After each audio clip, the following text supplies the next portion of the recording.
Good evening, everyone. It is 6:30 p.m. This is Brian Layton, the chair of the school committee. I am calling this special meeting of the school committee on Wednesday, March 12th, 2025 to order. The first item on the agenda is public comment, but I am going to ask you to please rise for the Pledge of Allegiance as part of my public comment. I pledge allegiance to the flag of the United States of America and to the republic for which it stands, one nation, under God, indivisible, with liberty and justice for all. I'll open it up to public comment from the public. Please rise, state your name and address, please. Good evening, Casey McDonald, 1024 Massachusetts Ave. I want to start off tonight by saying, I know it's been a lot. There's a lot of people that do not envy the position that this board's in. And it's definitely easier being on this side, whether we're coming at it with our own biases or whether we're not. It's much easier being here nitpicking the decisions and the actions that the board is getting. I understand that. Myself, I'm a teacher in the high school. I teach history, I teach ELA, and I'm also very proud to be the head coach of the football program that has been brought up several times by this board in the last couple meetings. I put all that aside. I have my own thoughts. I have my own concerns about things that have been said. I put that off to the side simply to mention we all want the same thing. We all want the best quality education that we can provide our kids. In order to do that, we need to make sure that we are giving them the best experience we can in the school, as well as the extracurriculars that run parallel to those goals. We also need to make sure that kids can feel like they are excited and engaged about what's going on in their community and with what's happening in wards and meetings like this. I know for myself, me and my fiance, we're so excited to eventually have kids that we raise in the school system that become Lunenburgers of their own. I know from the small sample size that I have the privilege to work with, that a lot of the families that we are working with are families that are generations worth of Lunenburgers that have raised their families in this town, that are now having kids and families of their own that are in this town. That's a long line of pride and commitment to this community. And I know there's a lot going on right now between figuring out this budget, the fact that several members of this board will not be on this board this time next year. I understand that. I'm simply here tonight to ask that when the dust settles somewhat, that we take a moment to reevaluate the accessibility of information and the efficiency of information that this board and this committee works with. I will tell you from last meeting, there was a large group of kids that overwhelmed town hall. And I'll tell you from what I've gathered from the kids that I have the privilege to work with on a daily basis, a lot of them were very discouraged with the last meeting. For the ones that had the courage to speak, a lot of them felt like they had not been heard. Others that were there that didn't talk also felt like nothing was done and that things kept getting tabled and pushed off. And as much as we focus on the quality of education for these kids, we also need to realize that this is the next generation of Lunenburg residents that will be contributing to this community. And I really think we need to reevaluate just our ability to access that information, make it efficient, and make sure that kids want to be excited and engaged in what they're doing. You saw signs of it last week. Kids are willing to step up when they need to. I think we need to meet them head on, and we need to give them a chance to continue to maintain their excitement and engagement in being a part of this community. Bartley, and I know if I'm talking a little bit, not out of line, but like if I'm not sure where this information is coming from, I know for me, I'm a little curious as to why the meetings bounce back and forth between in here and going to town hall, both of which has felt very much like a very small venue for what we're trying to do here. So that's something that I've thought about. To kind of complement what I'm saying, and then I'll pass it off, but I would love for somebody to be able to summarize what took place last night with the select board, just for people that maybe are tuning in for this one or here in person that don't know about what was talked about last night between yourselves and the select board, which I feel like is pertinent information for what's going to get discussed tonight. So thank you guys very much. Thank you. Any other public comment from the public? Owen Snyder, 985 Flat Hill Road. So I am a member of the high school band, and I have been in band and music programs ever since I was in 5th grade. Now in the budget, the 5th grade band is being cut. Now, I know that there are between 30 and 40 kids in 5th grade band this year, and that's a lot of kids, especially compared to the class sizes. That's a huge percentage of kids that are going to be missing out on this huge opportunity. Like I said earlier, I was in 5th grade band, and I know that it is a huge opportunity to get into music and to be able to be a part of something that can help with many different skills that you can use in your high school career. I'd also like to talk about how with marching band and high school band, in comparison to many of the athletics, in the budget, the band transport is being cut by 100%, while the athletic transportation is being increased by 231.38%. I'm not in any way trying to cut athletics or speak to try to cut athletics. All I want is equitable treatment between all extracurriculars here at Lunenburg. Thank you. Thank you. Any other public comment from the public? Chris Sullivan on Zoom.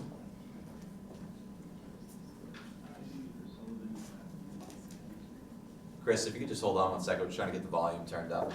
There's no video either, Kate.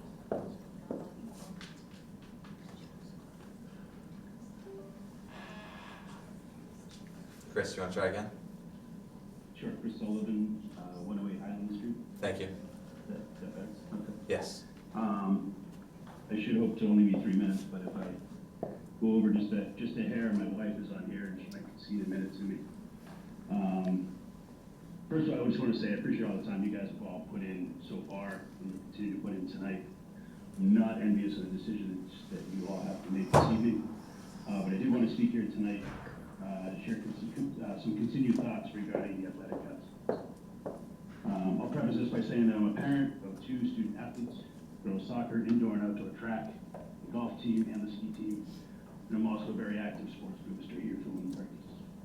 At the school committee meeting on February 26th, Dr. Gilson referenced having a breakdown of costs for sports by season and individual costs by sport. I requested this information as a matter of public record and assumed it was fairly easily accessible as she was reading that data off the laptop at that meeting and referenced it was information that she had received from the athletic director. I was told today by Dr. Burnham that this data is incomplete and not ready to be shared publicly, which leads me to believe that the school committee will also be making decisions this evening that will impact student athletes' futures without having the full picture. I also am speaking based on facts alone that I know tonight, and which also means that I don't have the full picture for each sport because of this lack of information. Regarding cuts to particular athletic programs, I can see how it might be easier to look at a less popular sport or a team with fewer athletes and say, let's shut that program down. Or a program that doesn't generate revenue for the school from fan attendance. For instance, I'm hearing rumblings that perhaps the Lunenburg co-op ski team is on the block tonight. This is a partnership with several area schools, including Leominster, Littleton, and Darien. Boys and girls ski. This team uses 0 transportation budget, 0 equipment budget, no referee fees. The extent of the expenses are fees to 2 mountains for training and racing. I know the total cost of those bills is $10,440 for this year. Outside of a coach's stipend, that is the total expense. I expect that we're sharing these costs with other schools who are part of this co-op. I don't know if that's the case or not. I couldn't get clarity if that was the case or not. But perhaps, maybe we just discovered a cost savings for this particular program if we're not getting some of those fees from our other co-op schools. The athletes buy their season passes, they buy all their equipment. There's no Lunenburg ski jackets, there's no Lunenburg races, there are no Lunenburg helmets. The team even buys their own race bibs, and we paid an extra stipend beyond the athletic fee to cover that cost for the season. Ski team members, and any student athlete for that matter, have made choices, sometimes pushing themselves beyond their comfort zones to try new things and to participate in their sport, to build a resume for college or other paths they so choose, demonstrating hard work, commitment, and dedication to something that they are passionate about. Before you look at completely removing a sport from our program, please consider that you are taking away that opportunity in its entirety. Please look at how you can equitably share the burden that we are all facing across all sports, allowing all students to live the path that they have chosen. We keep hearing how transportation is a huge factor. The store recommended this is a place where we should start looking. How much is a bus? We've heard about this, but how much is a bus that goes to Reggie for one day when most of the students ride home with their parents? How much does it cost to send a football team to Martha's Vineyard? I assume a soccer bus to Cohasset isn't cheap. Costs associated with sending a basketball team to the Cape for a tournament. I think the same thing should be brought up when you keep this in mind. You look at other extracurriculars as well. You just heard Owen speak. Students who choose to participate in anything should be supported and encouraged in any way that we can, as best as we can. Right now, it might mean some extra challenges, but no student should have something ripped away from them entirely. We need to think about the social and emotional impact is the well-being of these students as we continue to create and foster opportunities for all students to find their path as best we can. Thank you for listening. Thank you, Mr. Sullivan. Next up, we're gonna go in person. Laura Brushin, 389 Milpas Road. I just want to echo the committee after being at the meeting last night, understanding that there will be cuts had today, just to use equity and fairness. We're raising well-rounded students, well-rounded athletes, musicians, chorus, everything. Is that we look at these things, we have to look at all programs, and everyone, I think, needs to share in this, in what we're trying to do here, and trying to get something where we can continue all of the programs and not signaling one or, one music program, one ski program, one, whatever it might be. But just really looking at how we can look at cuts where they're significant and where they're equitable. Thank you. Thank you. Any other comments from the public, comment from the public?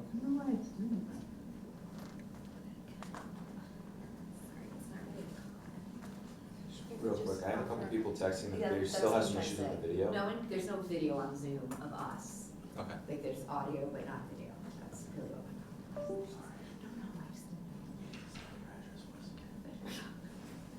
is. Shoshana? Yes, hi, this is Shoshana Millet, 139 Cove Road. And I will try to be brief because I know you guys have a very long night and a lot of big decisions to make. Having been through this process with you all last year, I have a more bird's eye view perspective. It's really hard when you're in it, and I feel very strongly about all of the activities that mean so much to these kids, and I wholeheartedly understand the mental health benefits to kids from whatever activity they participate in. Unfortunately, the situation that the school is in fiscally right now is a lot worse than last year, and so that leaves various interested parties fighting over scraps.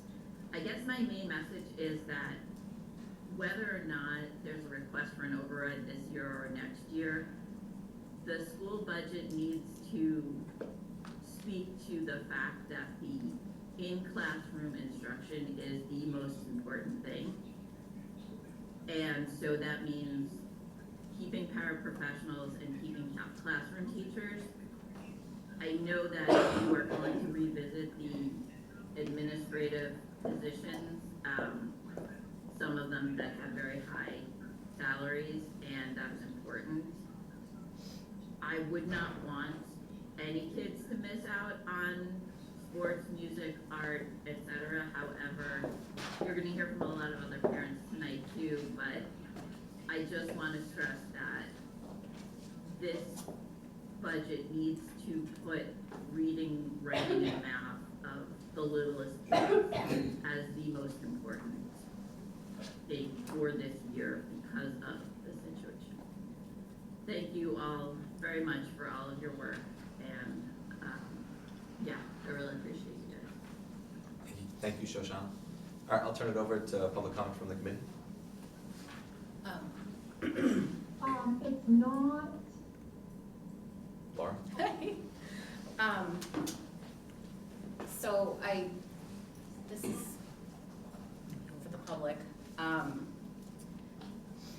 wanted to ask everybody if they could close their eyes and think about when they were kids, when they were students at school, and if they could remember, as a student, a time when they were nervous about school budget issues, if that was an issue they faced as kids.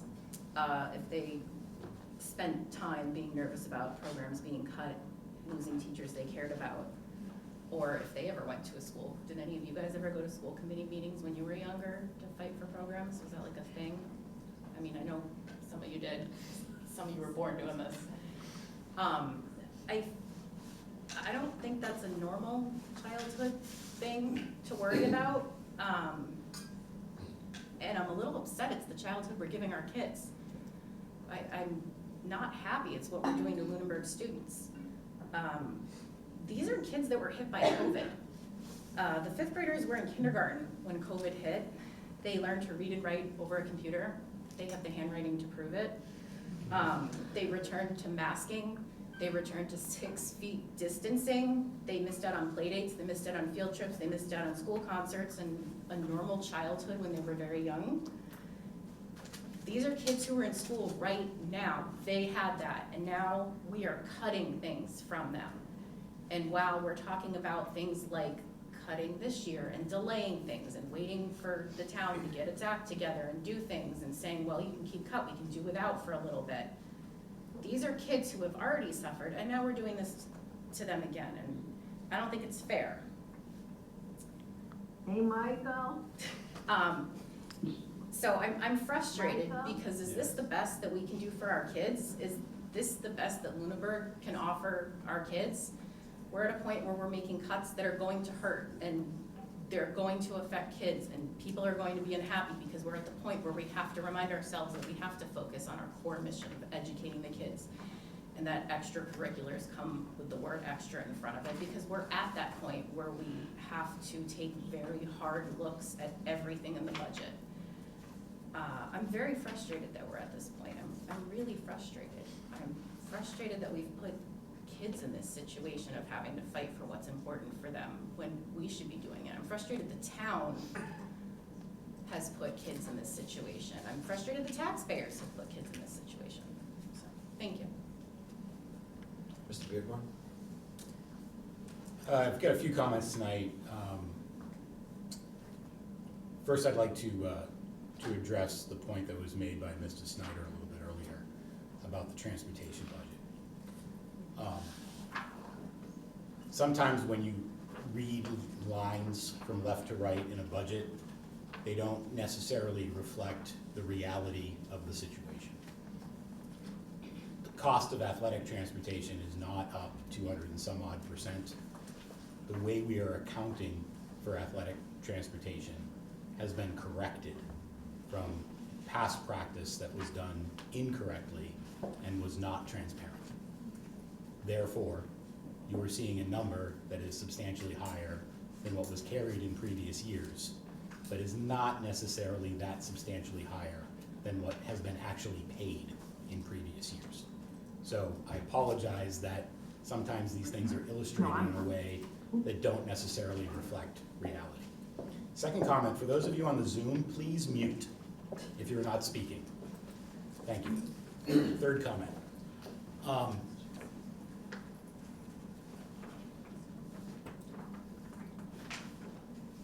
I grew up in this. I think everybody knows, as Laura just said, my mom was on the school committee for 6 years while I was a kid in Lunenburg schools. This is in my bones. And Lunenburg, as was discussed last week, has been through feast and famine over the years. We had massive budget cuts when I was a kid. Programs cut when I was a kid. The Walker radius, which we don't have anymore, was increased dramatically when I was a kid, and then retracted again. As I said last week, this is an ugly business. It's a messy business. And while I regret that some people don't like what they see, you are seeing a microcosm of the reality that exists here and in businesses and in state government and federal government. The business of government is a messy, ugly business. I wish it could be cleaner. I wish it could be easier. We have to bring 5 people informed by a variety and a lot of different data, some of which is unfortunately incomplete, to a conclusion. And we all come from very different perspectives. And that is a really hard thing to do. And on top of that, we have to do it in public. There are 3 or 4 exemptions that you're allowed to do executive session, and a budget discussion, with the exception of a discussion relating to a security item, has to be done in public. It's just the way we do this. I have a kid who graduated from Lunenburg 5 years ago. That kid was not an athlete. They were a band student and a theater student and a straight A academic student. I have another student, another child, who needed extra help in the primary school grades and was extremely well served in Lunenburg. And is not an artist. He's an athlete and a very good student. I've seen the full spectrum of what it is, and I've lived it, by the way, but I've also seen that full spectrum of what it is to be a student in Lunenburg. The ups and the downs, the services that are needed, the benefits of living in a small community, and the activities that define our character and who we are. And I think, just me, that that's all important. And we have to find a way to find a balance and ensure that we are protecting and preserving what it is to grow up in Lunenburg and be a part of this community. And these are issues that I'm struggling with, you know, and I've come around on a lot of these issues over the course of the last several weeks. And you're gonna hear tonight that I have changed my mind on an issue or 2 as well, just since last week. That's what happens. This is hard work. Tony and I got into an argument about this sitting here 2 months ago, about how much work this was gonna be. Here we are. So I'm sorry that people don't like it. I'm sorry that I get flamed via email and on social media on a pretty regular basis. This is what we signed up to do. It's not pleasant. Frankly, it's quite unpleasant right now. But we have to do the job. And we're not gonna make everybody happy with every decision we make. Ms. Ashenbaugh? First, I want to thank all the parents, all the families, all the I'm kids gonna unmute that to have take a risk made here, 'cause time. I can't hear anything, and everyone I'm texting can't either. Yeah, some audio problems. No sound out. Yeah, there's no sound at home. I did put a message I to sent the. a message in the chat and they said that they're trying to figure it out, That's what I sent. Thank that we're you. trying to figure it but out. they haven't. I changed The the, host is on mute if that matters. probably I was. just texted the host Annie to tell her she's on mute. Yeah. All 3 of them are on mute. That's All what it 3 is, hosts are because on I mute. changed the audio settings, and it looks like it's going, but this is the town's account, not ours. They should be able to hear us. Oh, we can. We can. You can hear us? We can hear you now. Try again. Now we can hear you. All right, you can hear us You can hear- now. Hold on. Thank you. Okay. Thank you. All right, thank What you. did we miss? Open meeting law might change by the end of the month, we won't have to worry Then about we this. won't have that. Ms. Ashenbaugh? Okay. I wanted to thank everybody, the families, the students, the staff members, our wonderful office administration, building administration, for the time, the effort, and the concern put in to what we're doing tonight. This is very difficult, and as Mr. Beardmore has said, not everybody's gonna be happy. And I'm gonna say, none of us are happy. This is not gonna work to anybody's advantage. We are, as Peter said a couple of weeks ago, trying to make the least bad decision. They're all bad decisions. Somebody's gonna get slighted or hurt, or their experience is not gonna be what it should be because of what we do tonight. What we are hoping to do tonight is to maintain as much as we can of the character of the school district. We have listened and read every single letter someone has written.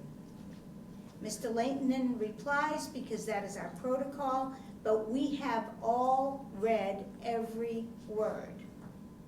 He passes them right on to us if you've just written to him. Your thoughts are with us as we look at everything. We have people saying, you know, keep all the academic stuff, don't go there, don't deal with the extracurriculars.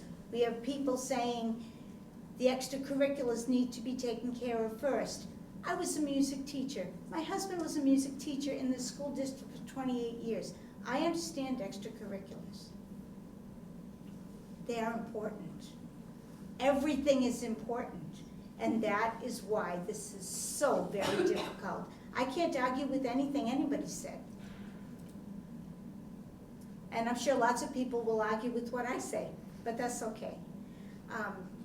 I just want to thank people for being involved.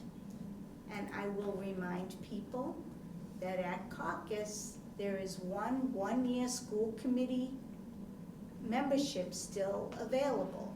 If you wish to run, you go to the town hall, you take out papers, you get 50 signatures, and ask them when they have to be returned. I think it's the 29th, but I could be wrong. So that's what I have to say. Thank you. We did have a question about last night. So the school committee had a joint meeting with the select board. You can watch it. We also posted it on Facebook. It's on YouTube as well. But for the first hour, the school committee and the select board sat down. We discussed the budget and potential overrides. The consensus by the school committee was that we were not interested in an override this year, that it made more sense in future planning because we would be in the same place next year to not do a stopgap override this year, needing another override in the following year, asking for 3 overrides. We also, if you watch the video throughout the whole select board meeting, they talk about the concerns of the town's finances and that they also need an override, that it should be a town-wide override. And that was the consensus of the school committee last night. Next item on the agenda is old business, the FY26 superintendent's recommended budget.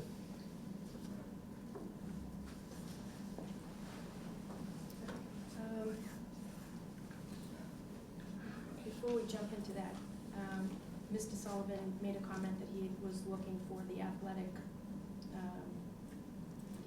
program summary by sport. I told him that it wasn't in a cleaned up version for me to post yet, but it was posted before the meeting this evening. So it is available for everybody. On the district webpage, go to the school committee link, and then go to the meetings and agendas link, and then it's posted under tonight's meeting date. Thank you.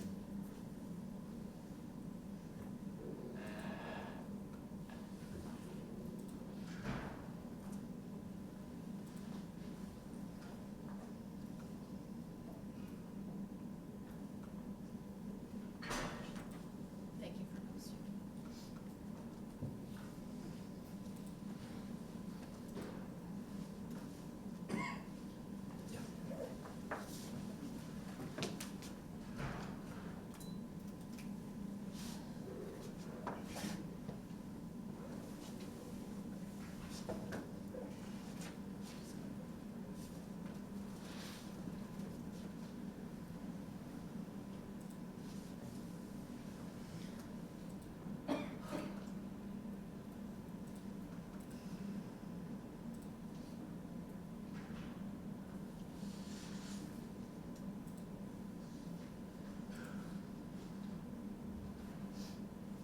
So I think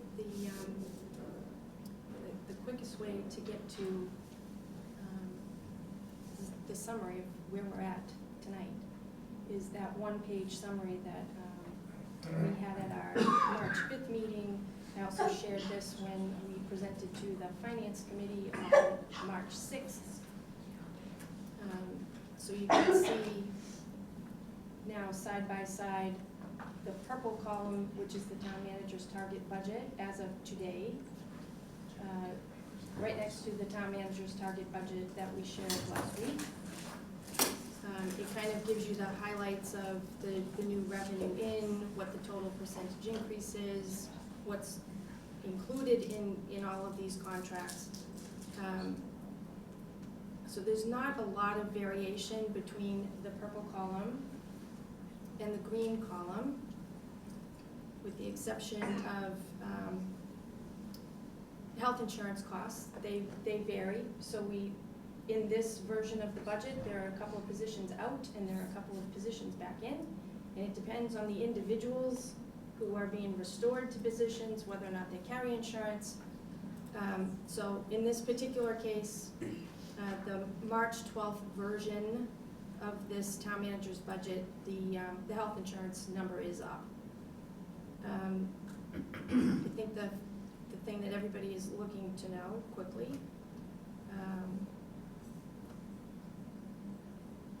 what's included in the cuts and what's not included in the cuts. So in that one-page overview document, there is a link to the personnel cuts. If you open that, click that link, you'll see this this list here. So the main part of the list were cuts that were proposed way back on February 5th. That was our starting point, because we had received the town manager's initial figure 1 week prior to that meeting. So all of the things that are not highlighted, those were things that were originally on the recommended or proposed cuts at that time. There are a few things that are highlighted in yellow. Those are things that we added and updated the committee last Wednesday night. And then there are a few things highlighted in purple that would be new for this evening's consideration. So, folder? Yeah, Yeah, it's in so you last have to week's. Click the link. Click the link. Okay.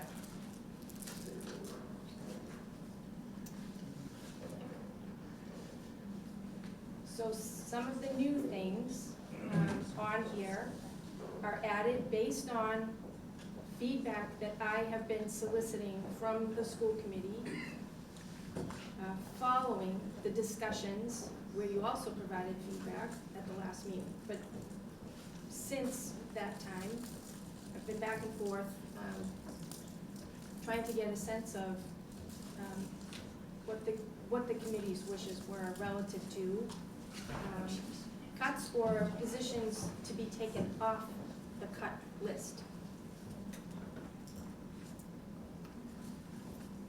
In order to balance the budget and get the positions back that were priority for the school committee to take off the cut list, we did add one assistant coach in the athletic program as a cut. That cut can be determined by the athletic director. We did add to the cut list an instructional specialist coach position. And we also did add to the cut list the restructuring of the Director of Finance and Administration.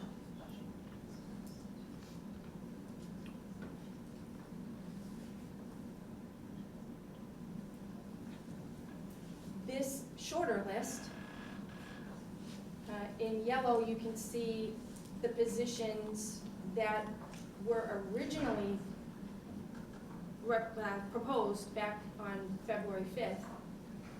Yellow, those were taken off the cut list last Wednesday.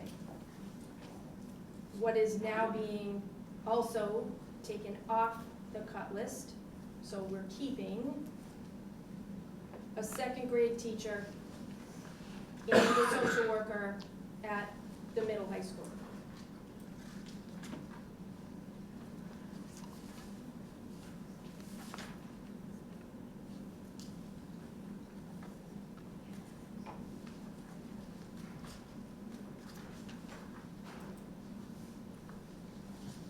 Essentially, a week ago, we were looking at 28.5 FTEs, and with a couple of positions off and others on, we're pretty much the same. We're at 28 FTEs for the version of the budget that you have this evening.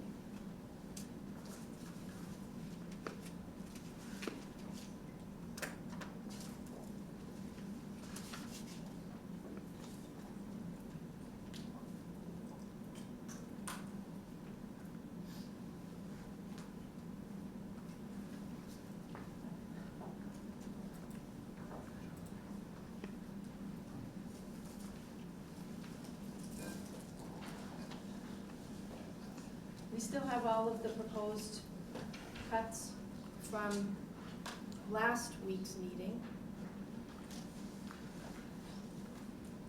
And that is also linked in.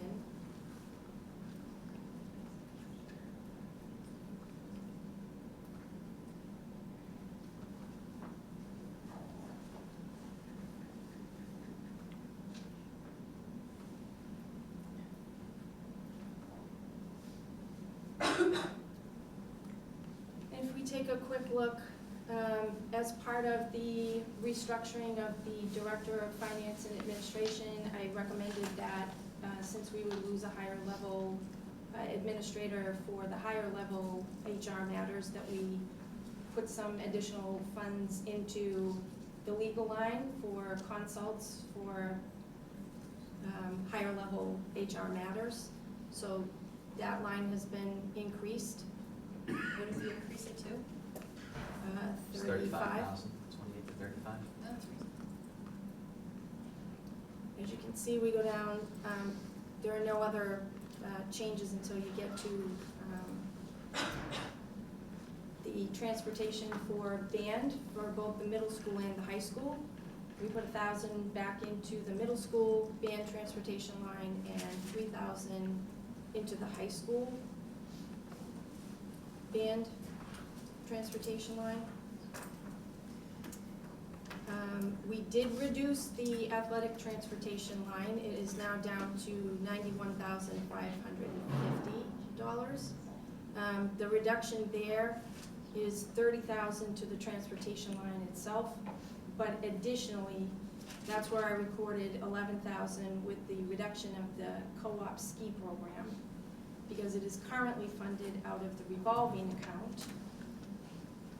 By reducing the ski program, you're restoring money into the revolving account that can be used for other offsets. So basically, we would apply more money from the athletic revolving account towards athletic transportation.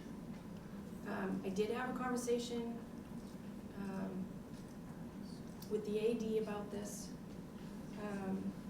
These are cuts that he can support. The thinking relative to our capacity to reduce the transportation portion of this is that the committee is now open to changing policy to allow for advertisement. We're looking at a new sponsorship program that could bring in additional revenue. The committee is on board with athletic camps being run as soon as this summer, again, to generate more revenue coming in. So we thought there is some potential to increase revenues into that athletic revolving account. And over time, that coupled with slight increases to athletic fees, we might be able to absorb that. Additionally, we can talk about pursuing the leasing of 15-passenger vans as a way to reduce the transportation cost overall for athletics. Obviously, there's some initial cost there, but the potential for savings based on other districts that have moved in that direction, there is some good potential there to save money. So that's why we felt comfortable that we could take a risk, it's a calculated risk, but reduce the budget line for athletic transportation.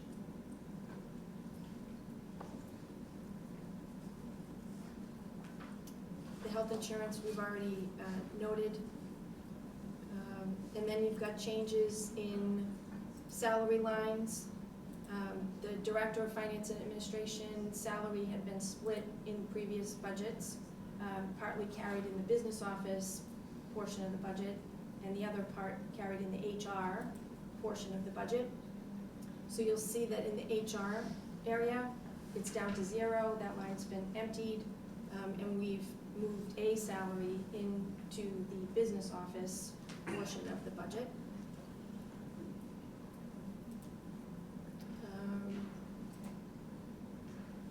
Relative to the secretary position cut at the middle high school, relative to your last version of the budget, that was not reflected in the right portion of the budget. It is now reflected in the correct portion of the budget. Essentially, the cut is coming from the main office, so that salary is split across the middle school and high school secretary lines. Essentially, there's bumping involved with this as well. Previously, it had been reflected in the guidance office, but it's been sent to the appropriate location for the cut. It doesn't change anything. The same number was deducted in previous versions. It just was not reflected in the proper lines in the budget. What line is that? So right now, what you're looking at is in the budget, section 2210, middle school principal office salaries. There's an administrative secretary's line. There are multiple people in that line, but that's Okay. where part of that's reflected. You have a similar line further down, just a handful of lines down. That's the high school administrative secretary line. So the reduction was made there because that's the position that will be lost. The salary that got bumped out, that was reflected in previous versions of the budget in a different part of the budget up in the guidance office. But the guidance secretary is not bumped out, the guidance secretary position stays. It's the middle high school secretary position, one of them, that is cut. You see a change in the elementary school teachers' salary lines. That's because when we cut the instructional coach, that's a salary that was fully funded with title grant money. With that position gone, we're now applying the title grant money to the MTSS, full-time MTSS position that would remain at the primary school. And what we recommended last meeting was a half-time position MTSS at the elementary school. The reason that you don't see any change in the primary school teacher line is because, oddly enough, the way things worked with a position that was out and the exact same salary. So when I added one in, but I offset one that was already there, it zeroed out. So there is a second grade position restored to that line. You just don't see the increase because we offset with title grant the MTSS position that was already in that line. The two salaries were just exactly the same, so the net is 0. We're not gonna lose out on any Title I money because of this? No. Okay.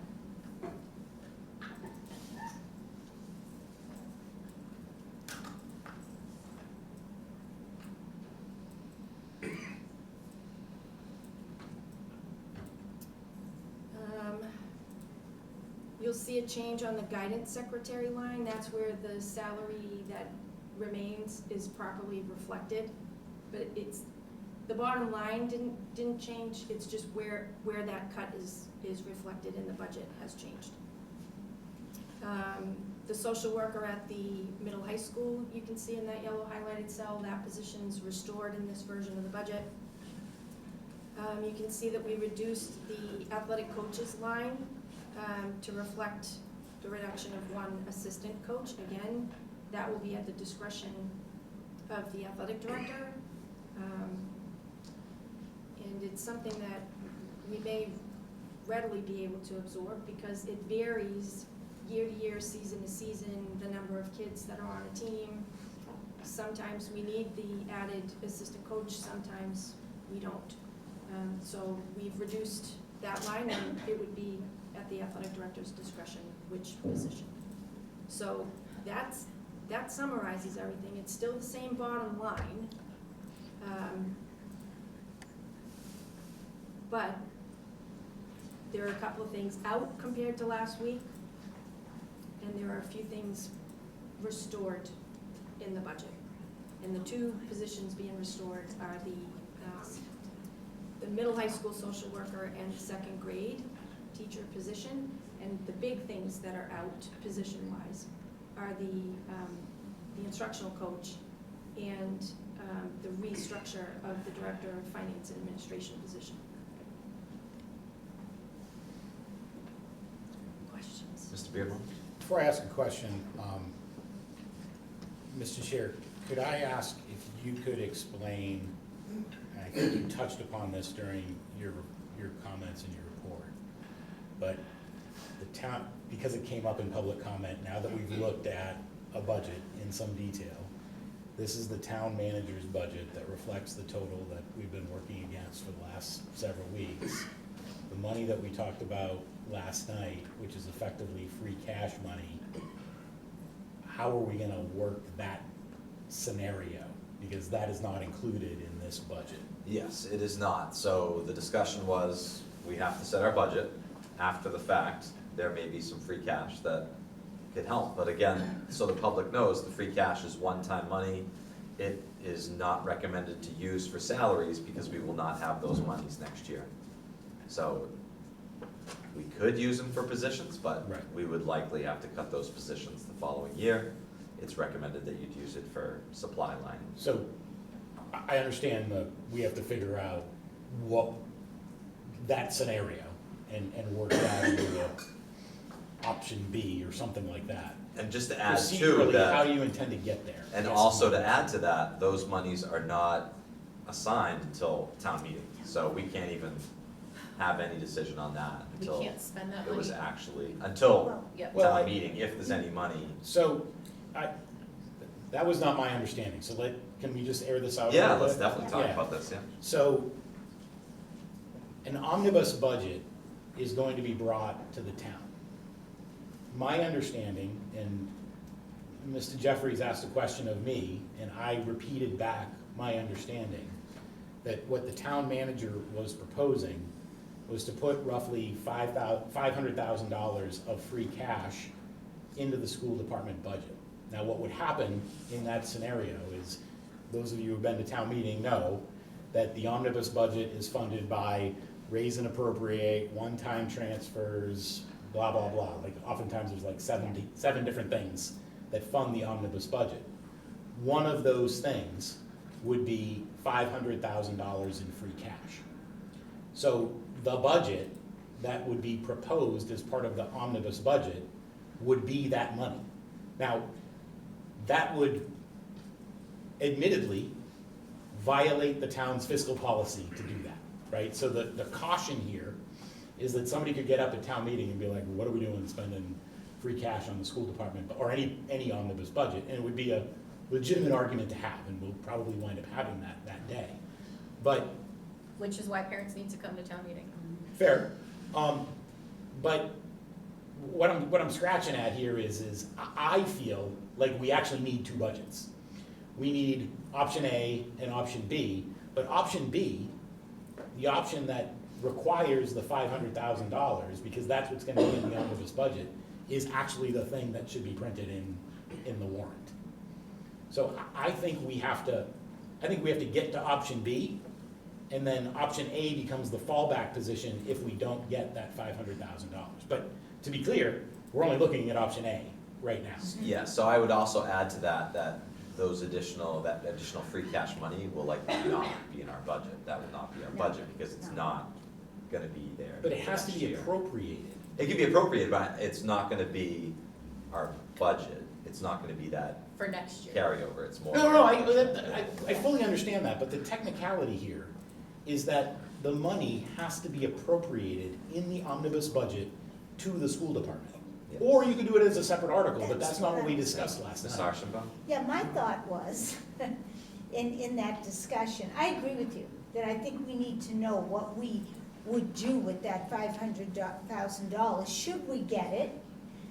I think we need to know where it would go prior to town meeting, because we need to tell the community, if we are going to take this very strange road of not funding the stabilization funds, because that's where it would come from, the way they should be funded, then we need to be able to tell them what we are spending it on. But aren't those separate votes? No. They don't say so much in the I stabilization mean, you fund, could- I think so- that's what they do. So, no, it's all one article. Really? Okay. That's the way we historically have Well, done the I believe you. omnibus, Unless is someone's it's better a at it single than article. I Now, am. anybody could amend it and say, I wanna strike that $500,000 from free cash and extract it from general education, right? Like, that would be the move as an amendment. Now, it could be done a different way. It could be done as a single appropriation article of $500,000 in free cash to the school department, but that was not what I articulated last night, and that's certainly not what the town the town manager seemed to agree with how I characterized it last night. So I guess we need clarity. Yes. Number one. Yes. But I think number two, at least Carol and I agree, we actually need two numbers. I felt like we didn't have to decide I the agree. Not second tonight, one tonight. not I tonight. think we No, can no, have that no, not discussion tonight. after. I just wanna know the if we have path. time I Do we just tonight. wanna know know that the it's path. $500,000? I think it's between 300 and 500, but again, Depending. the select board just Those are started two talking very about their different budget last night, Right. Two. so there's no We guarantee. gotta let them land on a number first. But I'm with Peter, I think, and Carol, I think we need We need a in plan the going into budget town to meeting say. where those But we lines can't do would go. that tonight, but I agree I don't wanna that do it is- tonight, no, frankly. we- Okay, No. good, good. But, That's a big ask, because I think we also have to give the superintendent some direction It's on, fine. in time, on where, She's good. do She's we not wanna bad. take that risk and put them into Yeah. positions where, Yeah. again, it's not They recommended, could be or cut. is it supply items that we desperately need as well? This is hard on our people too, because it's your only. if anything Well, happens and at you're- town meeting, it's so, And you're also, yeah, this is really hard, like, I wanna stress, this is very generous and great of the select board, and I'm very happy that we're doing this free cash thing, but these positions that the budget B, these positions are going, or positions or whatever we're going to restore, anything we're gonna restore with budget B money with the free cash, that's dependent on what happens at town meeting, and that's scary.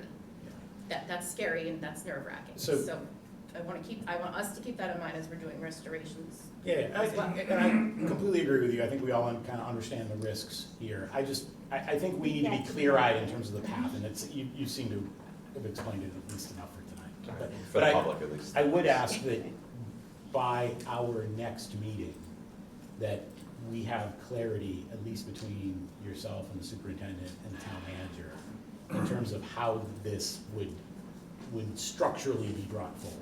Because there are, in my mind, at least a couple of options. Hello. And it does matter in terms of how we present our budget. Yeah, and the select board has at least one more meeting before that, so maybe we get some feedback from the town manager.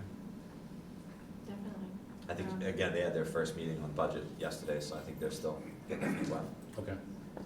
So I apologize for derailing the town manager's, the superintendent's budget presentation. No, I do think the that we public needed to- already knew that because if they watched the select board meeting, there was a discussion on free cash. And I think we also really, really need to stress the message that parents and school supporters and people who wanna see the things restored that we're going to hopefully restore with free cash need to come to town meeting, which is not gonna be fun, and it's gonna stink, and it looks like it's gonna be a really long one, and I'm not really selling it to you.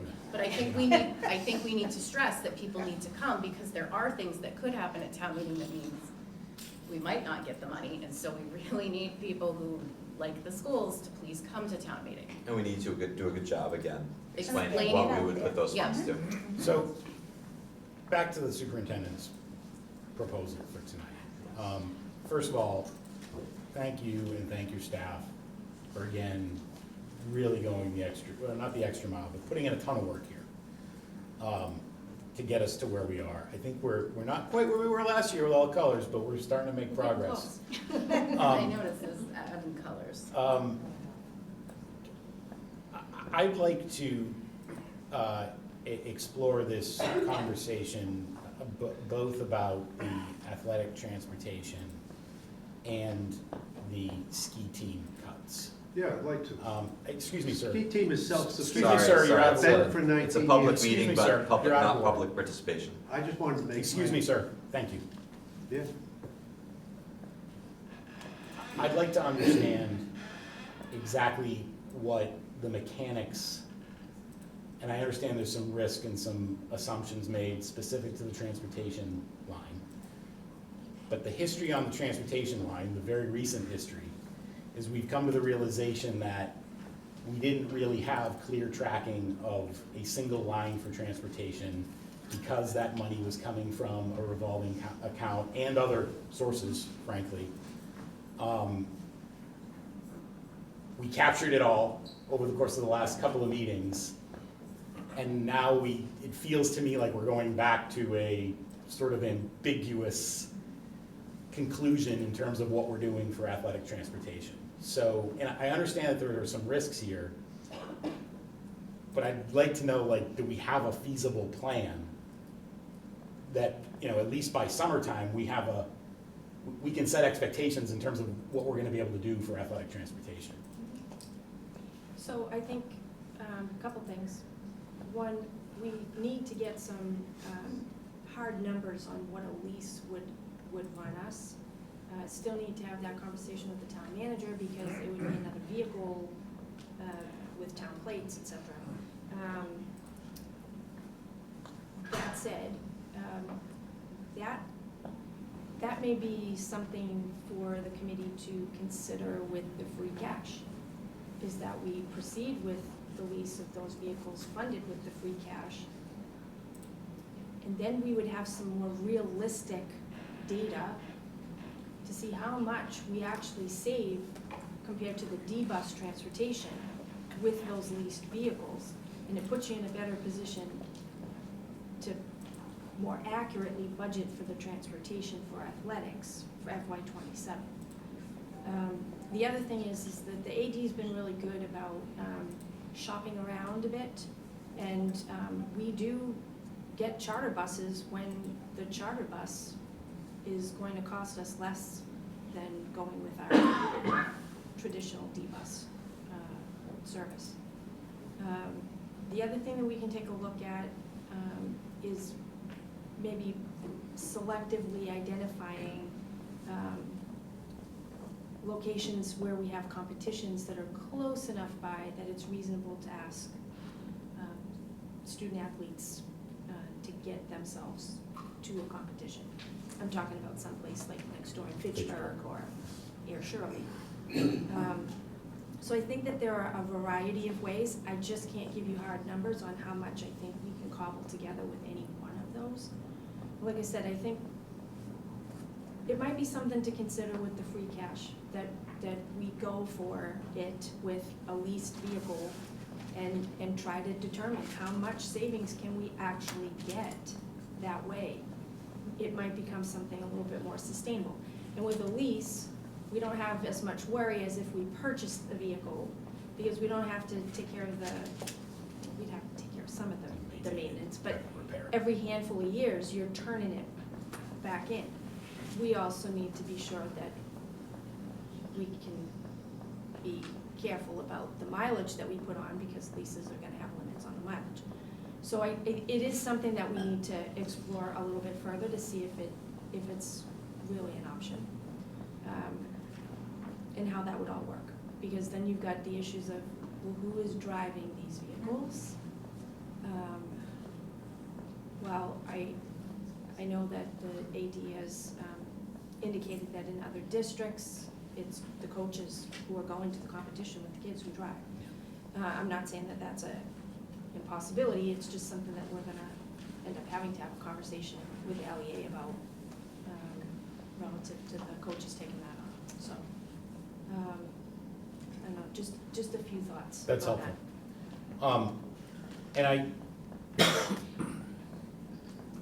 I think the risk relative to funding those positions is well reasoned. I'm obviously, based on what I've told you privately and what I've stated publicly, I'm not comfortable or happy about it. I really feel like our athletic program is a bit of a Jenga game right now. We're running a lot of programs with a pretty slim staff that is gonna get slimmer with less money, and I'm worried that we're risking things in the health of the program. But I appreciate the reasoning, and I understand that there's a risk calculus here that we need to probably take on. Okay, can we switch to the Yeah, I ski? would like to try, okay. I would like to try to get to proposals too for what we wanna Yeah. look at too. With respect to the ski program, the rough numbers that were shared tonight and that I have had for a week or two is a projection of $11,000. That's incorrect. Sir, please. A projection of $11,000 in cost and servicing what are effectively 4 Lunenburg students that are in the program currently. But there's some confusing information and some ambiguity in terms of what is the real cost of the program and what is the real cost to Lunenburg, because the numbers that we've gotten from people who are participating and parents, it seems to indicate that $11,000 is the total cost of the program, not the apportioned amount for the Lunenburg kids. So I would appreciate it if you or the athletic director could explain this to us in a way that brings some clarity. Yeah, as I understand it, those were expenses paid out through our department. But I'd invite the athletic director up to speak to that. You know it's a self-funded team. Sir, Mr. Chair, I would ask if this gentleman is going to continue to speak out of order, if we could get in touch with the police department and have him removed. We can. That is your warning. Okay. So, what we have for bills coming in, so $8,575 plus we couldn't find the coach's salary in Munis, and that tends to happen at times trying to search. But you base that off of our regular salary schedule, around $4,500. It's $13,000. We took in $3,170 in user fees, totaling the net is $98.74. So when we talked 10,000, that was kind of the rough number that we put out.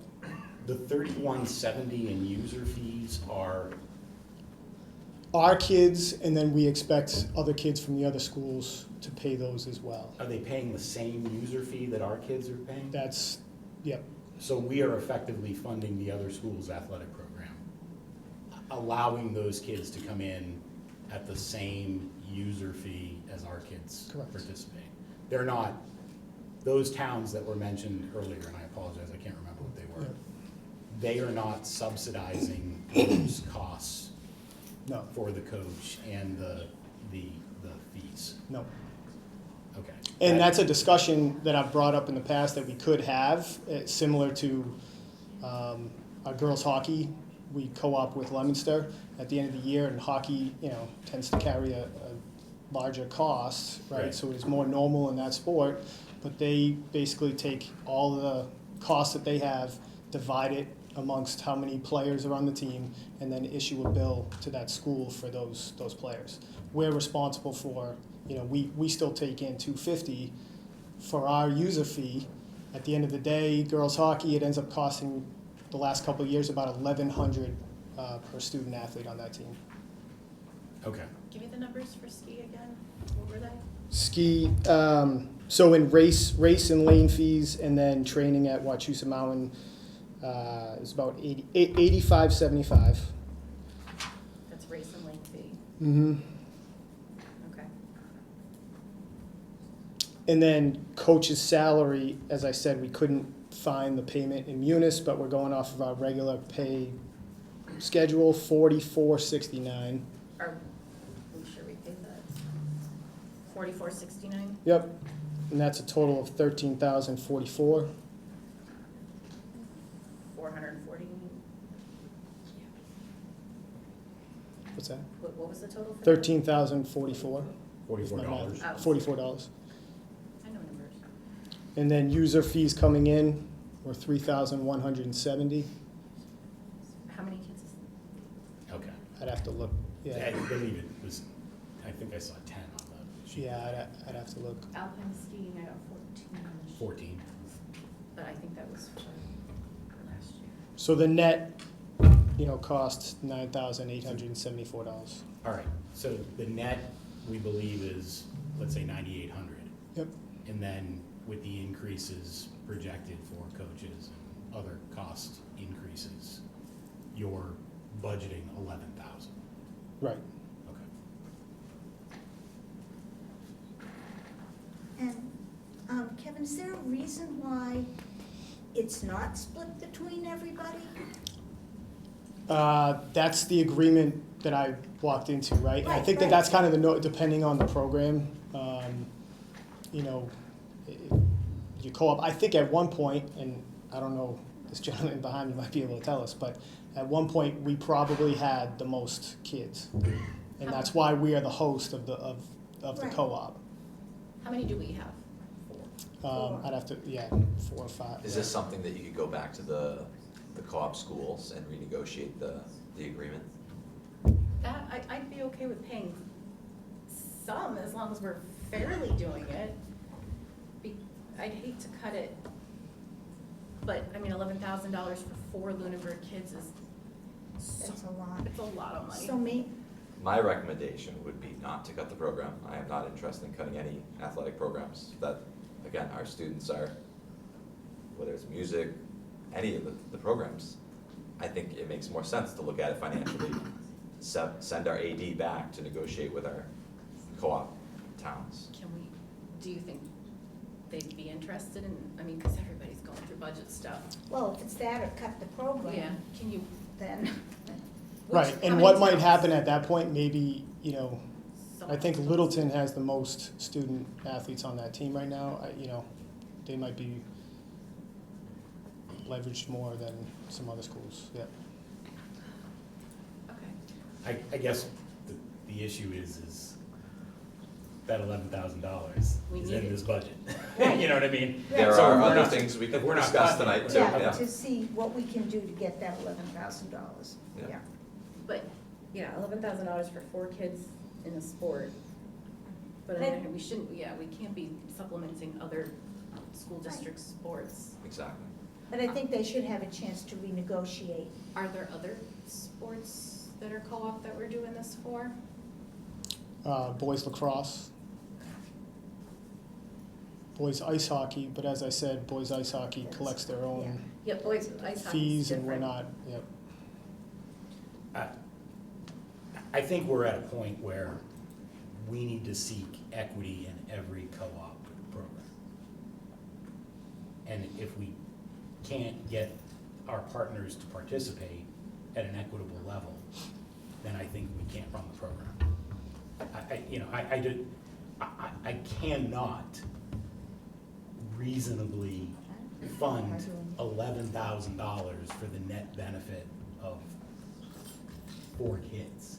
And everybody else's kids who aren't paying that much. I mean, that is, Now, understand that does fluctuate ideally, right? Like, I I understand don't know, that, I mean, there might be There's a ton of data kids in over, club, the like, next 3 years that we There could might say, be more but kids coming up for yeah, us. yeah.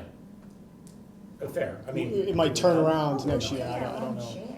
We have no idea. Yeah. No, I mean, I think we should pay a fair share for these Yes. co-ops, but I don't think that. How many of our kids do lacrosse? Yeah, We got tryouts Monday, I'll let you We'll know. find out. it's weird we can't field a whole lacrosse. We have the majority, by a lot, Who do we do it with? Air.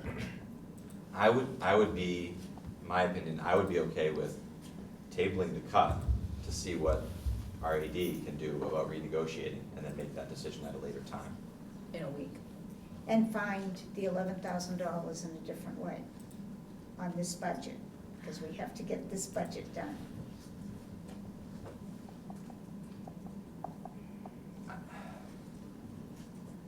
can we procedurally cut the ski team after we accept the budget?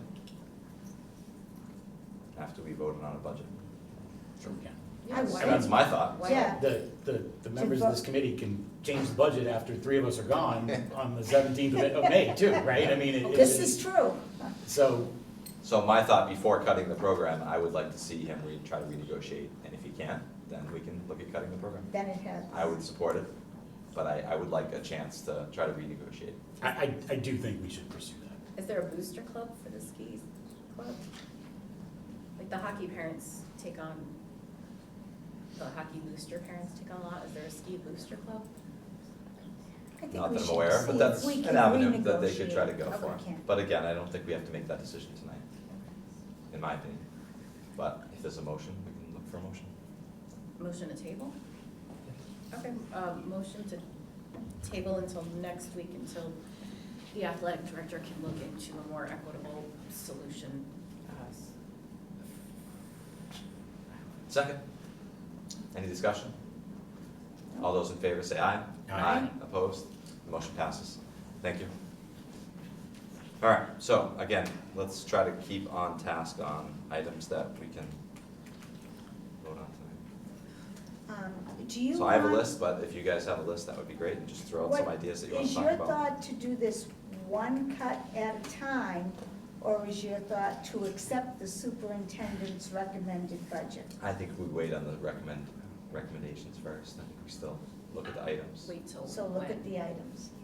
Okay, as time. so I'm going to make a As motion. everybody's okay with. If I may, and then we can discuss, and then we, I'm gonna make a motion to accept the superintendent's proposal to reorganize the director of finance position and fund it in the way that she has proposed. I'll second that motion. Discussion.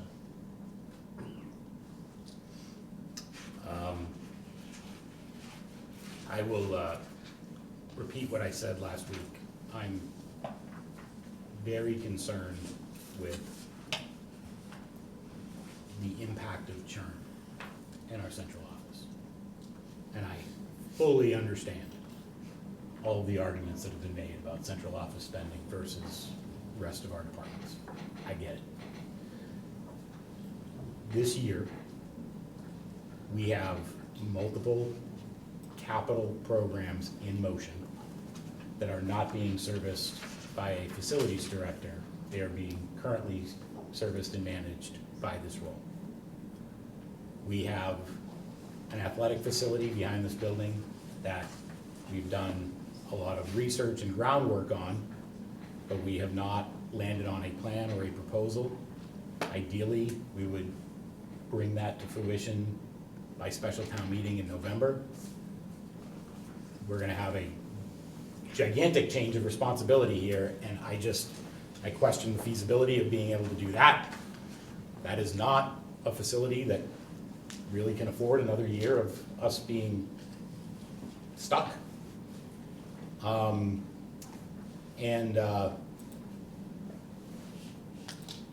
And we are moving out of TC Passios and moving into Turkey Hill with a new superintendent and without that particular leader who has had the responsibilities throughout this year of those operational functions.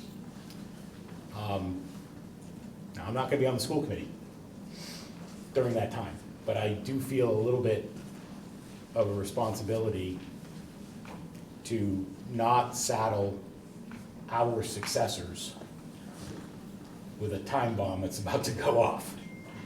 And that's kind of where I feel, what I feel we're doing. And I think that, all of that being said, I am persuaded by the argument that over the long term, this staffing plan can work, right? Like I'm comfortable enough with the plan for an accountant and beefing up the legal line and relying on the HR specialist that we currently have on staff. Like, I get that, and I'm comfortable with it.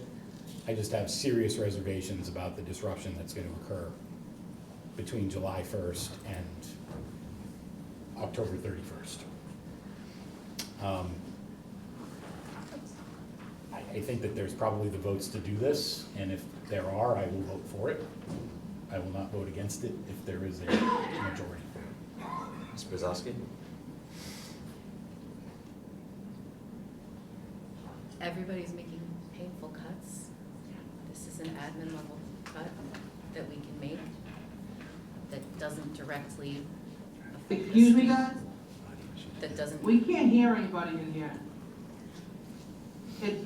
It's super laggy. No one can hear anything. It's kind of not fair to any of us.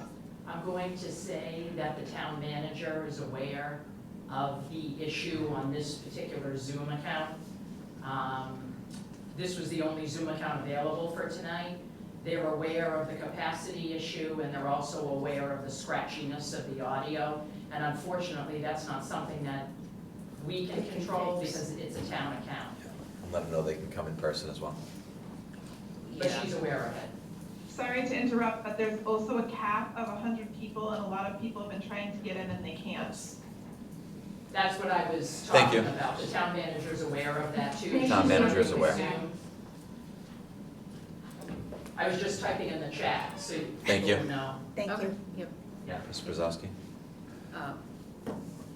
This is, yeah, this is a cut we can make that is not going to directly, I mean, it will, of course, impact students and it will impact things, but this is a cut that we can make that will free up a substantial amount of money that will not directly impact students. So, as hard it is, I think we should do it. I would agree. I think when Mr. Cassidy left, our previous finance director, we had some success hiring a firm outside, and they were able to give us supports.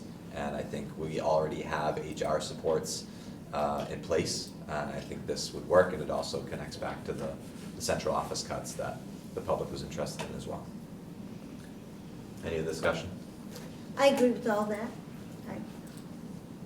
All right, seeing no other discussion, we have a motion on the floor to, again, adjust the finance director position. All those in favor, say aye. Aye. Aye. Opposed? Motion passes unanimously. Thank you. All right, again, we'll continue to go through anything that people have. I have a list, but I prefer to If you, let you guys go. oh, If you have, I like an organized list. oof. I love a list. We can talk about the big one, bus fees. So Carol and I had met with the bus company this morning. They said there was potential that we could reduce a bus, but they would have to wait and see. Eight months, just one or? It could be as many as they require. So there was that option available.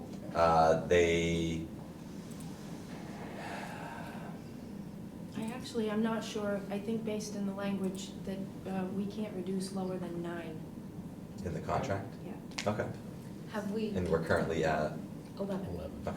Have we spoken to the police department about the line that forms at the primary? It hasn't recently, thanks to the primary school principal's excellent directing and unloading. I don't know if anyone remembers what it used to be like at the primary school. But I'm afraid that, have we spoken to the police department about the impact of that if things start backing up again outside the primary school? I'm gonna go with, they are not gonna be able to support that on a daily basis. We had that challenge when COVID was our condition, and more parents were driving their kiddos to school.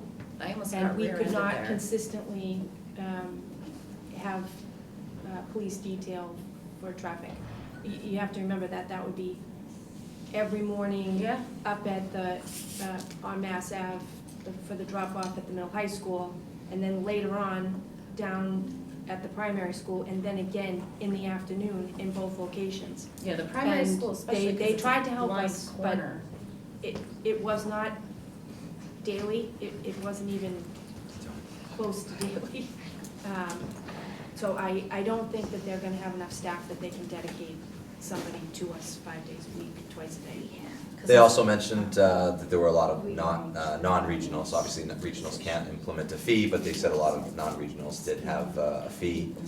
And they said we did, Liz was on the meeting as well, and she said that we did have the supports, the protocols in place, where we have the forms and the background for that. I know we're on bus fees, Sorry, thank you. just that. But I think, yeah, that would be on the principals, and it's the principals to continue working on that, if that was the case. Greatly improved, but it's still, I have a lot of concerns about the traffic.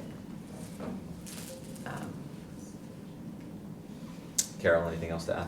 I will say that when we spoke to the bus company this morning, they were trying to be very helpful, and they did say that we are the only community around here that is not a regional that does not do bus fees. You know, our size. That it is something that communities of our size are all doing, and that many people expect it. They didn't think it would be a problem. I understand what you mean about the safety piece. Once again, all of this is not good, but the thing with the bus fee is I don't know how you figure it in a budget, because you have no idea how much it's going to bring in. I mean, we know we can figure out, well, we say so much per kid. That's what a revolving but account is then, for. well, right, but I mean, this is brought up in the context of settling this budget. I don't know that we can say, well, we're gonna get $30,000 from the bus fee. We don't know. We have just projections. We have no idea, because if somebody has 4 kids, are we gonna charge like half price for those kids, or, you know, whatever whatever we determine, we don't know what the public response to that will be. So I hesitate to count very much any funds from bus fee on this current budget till we know what actually happens. Just my opinion. I don't say you shouldn't do it, but I'm just saying, I'm not sure I'd put it in the calculus on this. So I guess the challenge here is that this has been raised within the context of the superintendent's recommended budget. Yes. And so for this to be a substantive conversation in the budget, I think we actually do have to assume a revenue number for this. Right, that's what I mean. If we're gonna offset spending with this action. Or we do something like we just did with athletic transportation, and we say we're gonna take a calculated risk and move something to be supported by a revolving fund that we don't really know what the effects are. Well, again, we have the data provided by the finance director. Yes. I don't think that there's necessarily an inherent problem in having a busing fee and not know how much money it's gonna generate, because there are a lot of line items in the budget that are like that. What we can say is that this will generate some money, and some money is better than no money. Oh. So I think, like, if we're trying to vote on this if the only way we can vote on this is to have a precise number, then that is impossible. But I don't think that the perfect should be the enemy of the good. I think we should try to make this work. If it doesn't work, then we can move on. And I will point out, and I tried to point this out at last meeting, we had something similar happen before, and no one wanted to do it the way we ended up doing it, but it ended up working out. And I think that was in large part because the staff, Liz Peterson, did an amazing job in helping coordinate things with the busing company. And I have no reason to think that wouldn't happen again. So I think I've been pretty consistent here. I'm very uncomfortable with adding fees for anything at this point. Blanket statement. But there are still a lot of things on that list that we have not recovered that we could potentially bring back in, like a 5th grade teacher, like a lot of transportation and supply lines, that this could offset. Last week, we talked a little bit about the survey that we had done. And there was a very slight majority in support of what was basically a $180 fee. And then there was a lot of vocal opposition that my observation was reflected a level of just lack of information about the situation that we're in. One thing that has happened since last week is I've gotten a lot of email and I've seen a lot of social media commentary and I've heard from a number of people who said that they support this, which is not what I anticipated to get back. Now, unfortunately, the reality is that it's typically the economically disadvantaged who are not aware and are not in my ear on a daily basis, and don't have the means or the time to do that.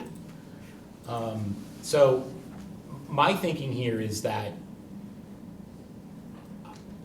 I think given what is happening around us relative to what's happening in other school departments that are not regionalized in particular, what we've heard in feedback from the community, I have a particular interest in making sure that those in economic conditions that can't support this are not required to. I've seen some language that Mr. Schoolambrini has proposed to the policy subcommittee that I think could suffice with a little bit of effort to zero it in on the process, to make sure that those that are on the bubble of qualifying for assistance have a means of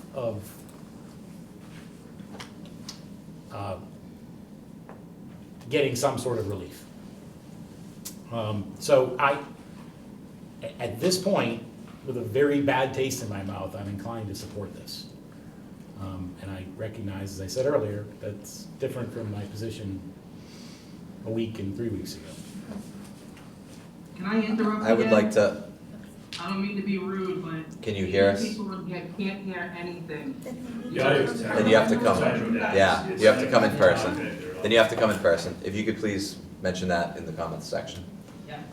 So I would like to see some action on this and we can vote up or down, but I think we should have the community have closure on this. I, in general, don't like this idea, but once again, as Mr. Beardmore stated, I've seen a lot of positive comments from people about it. And as long as we are sure that people who cannot are not required to, then I'm okay with this. I will vote yes on this. Just for my own thought, the language that Mr. Schoolambrini has crafted, this would go to policy and would come back to the school committee. Yes. Yeah, we're meeting So- Friday. 21st? So there is no definite decision on how this fee is gonna work at this point in No, time. I think we should discuss the fee, and the fees, I guess. Does it have to go to policy? And I don't think so. I would, I did not like the third paragraph about the waivers being reviewed by the superintendent. I just don't think that is a good idea. I would not support a superintendent review or a discretion of the superintendent for waivers. I think that gets into a very fishy situation where I don't want the superintendent making those decisions. Then I would suggest Who makes that the decision? I don't want anyone to make those decisions. So if someone can't afford it, what happens? I think that they have the option of the free and reduced lunch status. But what if they don't get free and reduced lunch status and they can't afford it? Then they would have to pay the fee. What if they can't afford the fee? What if they can't afford the fee? How does their kid get to school? Then they can't ride the bus. Okay, so how does their kid get to Yeah. school? Can I just say, my thought would be that there are income numbers associated with free and reduced lunch. No, can we go Even- back to how I'm does that going get to there, I'm school? going there. I would suggest putting that limit above those. Reducing above reduced lunch, free above free lunch, just to cover people who can't do this. Because I'm not real comfortable with this. I would like more wiggle room for people, which is why I think it may have to go to policy. We don't know people's situations. And Correct. So, Kids have to get to school. We require them to come to school. State law requires them to come to school. If they don't come to school, there are legal repercussions. They have to come to school. And my question is, if they can't afford to pay the bus fee, how do they get to school? And if they live 5 miles from school, you want to walk into school? If there's no safe sidewalks, how do they get to school? We need an answer for that, not a just, well, they have to find the money from somewhere. That's not, not coming to school is not an option. I really think we need an answer to what if they can't pay the fee? And I agree that I don't like that it's the superintendent's gonna review a waiver because I don't like any rule or policy that involves hand waving and that kind of thing, because I like clear policies, but That is how all law works. yeah, I don't like it. That's why we have judge. Yeah, but I don't, kids have to come to school and we need to get them there. We need to give them a safe way to get there. I mean, And- technically, we don't. We only need to give certain kids under the law. A safe way to get there. We don't have to provide any way to get there if you live within a certain distance of the school. I think morally we might. I'm not That's a saying different issue. morally, Again, but yeah, like, everybody's entitled to their opinion, and this is why we're trying to get to. I'm picturing the road outside the primary school. There's no sidewalks. All right, thank you, Mr. Brzezowski. Any other discussion? so I, Mr. Beerbohm? Mr. Chair, I think the problem here is that your approach and my approach are 180 degrees apart in terms of how we deal with folks on the bubble here. And if we follow your approach, I'm a no. So that's just sort of, you gotta do the vote counting to figure out how we're gonna get there. But I think that what we've gotta do is we've gotta generally agree to a concept, vote on it tonight to enshrine it in the budget, and then we do need a policy to govern this thing, because if we don't have a policy, we're gonna run into trouble. Mr. Scolbrini? so I think that this policy has to be crafted differently than the student activities policy and the sports fee for the reason that Laura named. And that we are obligating them to be here. And so we are imposing upon them a requirement.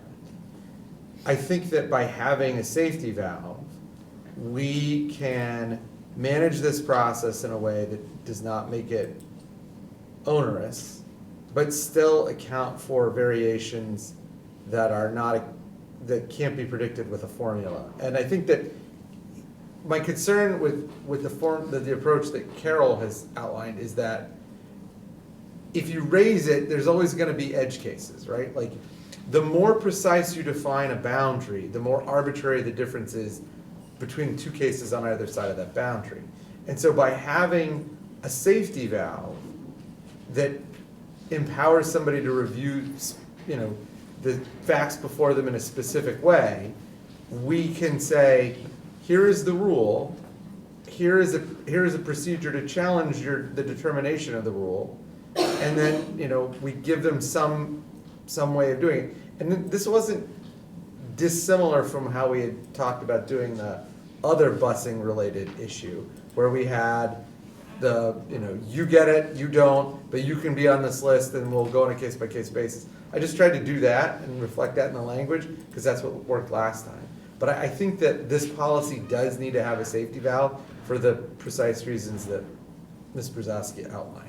So I think I would support it if it has a safety valve. As would I. As would I. I think the challenge is, what is that safety valve? And are we gonna get to it tonight?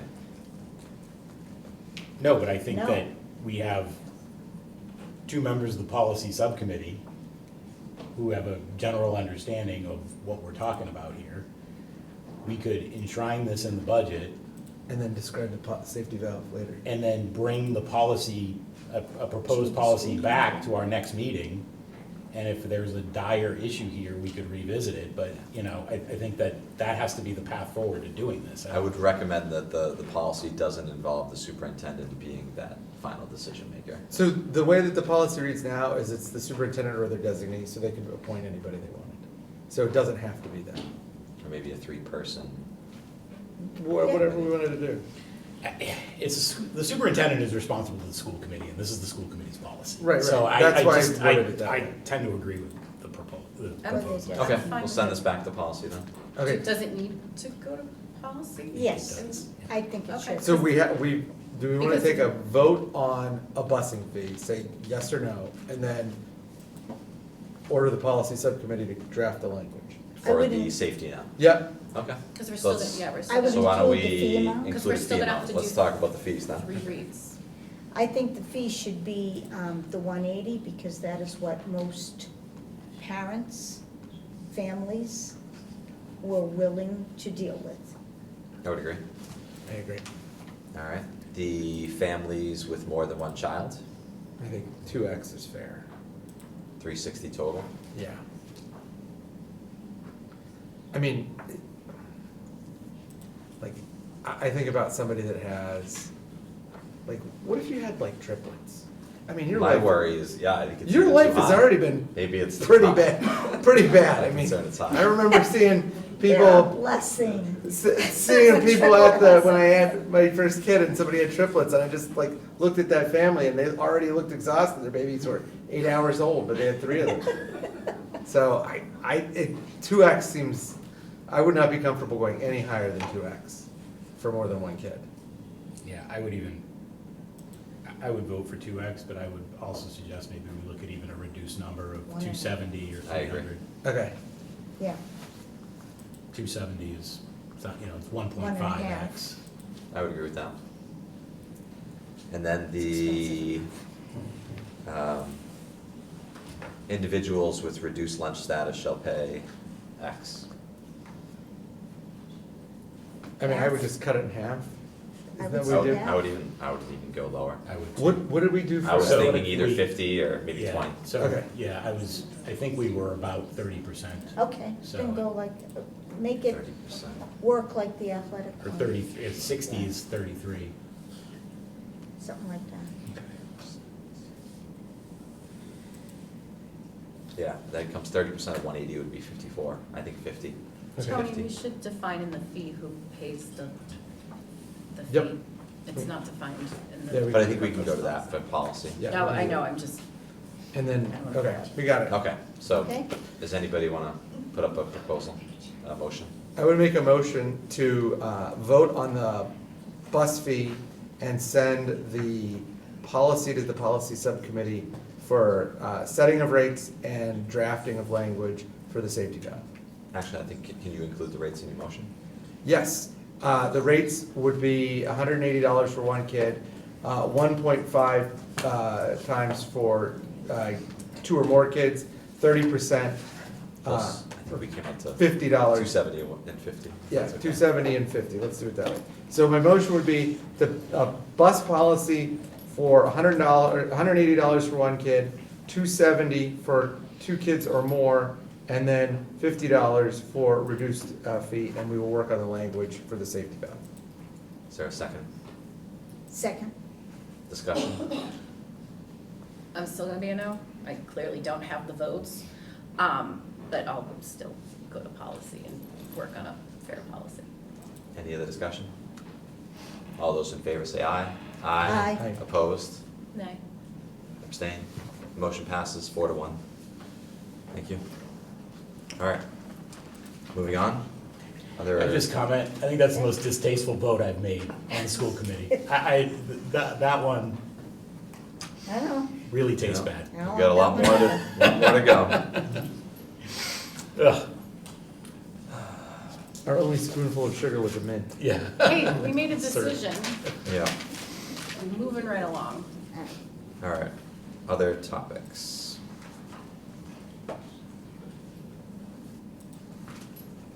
Are you going down your list, or are you? I looking can for keep other going, otherwise topics? I don't have to be the bad guy for all the topics, if anybody else has any. I like the list, Mr. Chair. All right, I also have librarian, high school, middle school, or elementary, primary. No. Ms. Ashenbaum? I'm gonna be honest, I think that's a terrible idea. Having taught in school a long time, I know what librarians do. I cannot see reducing a librarian. I agree. They're already split between schools. They're already, They're already doing 2 jobs. It's a terrible idea. Yeah, I think we have a majority on that one. Again, I think it is important for, as a school committee, for us to look at everything. Yeah. It is a stressful situation for all of our employees, and it's very frustrating. Oh, Um, can I, sorry. Yes, I didn't mean that it's Mr. a terrible idea and that the people who floated it had a terrible idea. I am so appreciative of people who have ideas and Yes. come up with ideas. yes, and we've gotten a lot. We've I gotten a mean lot. that once we looked into it and saw what the librarians do and the curriculum that they're responsible for doing and how at the primary and the elementary school, they're responsible for an entire special, and then what they do at the high school, in the middle school, it became obvious that they were an integral part of the school system. That's what I meant by it was a terrible idea, but I really do appreciate people coming up with ideas. But I am, like, the idea of getting rid of the librarian is not a good idea to me. Thank you. Let's move on. Second curriculum coach.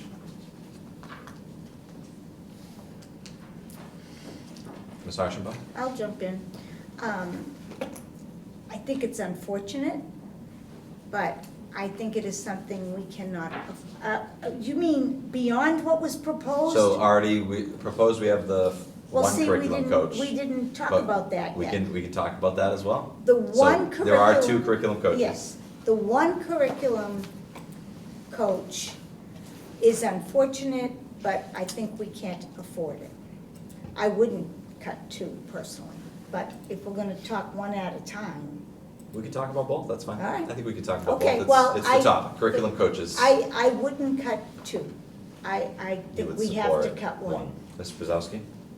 I just wanted to, do we define which one? Because there's one that Dr. Bookus can also cover. We talked about that, how she has That would be the this- plan if there was only one Yeah. curriculum coach left. So- Dr. Bookus would cover the other Okay. spot and help with the other spot.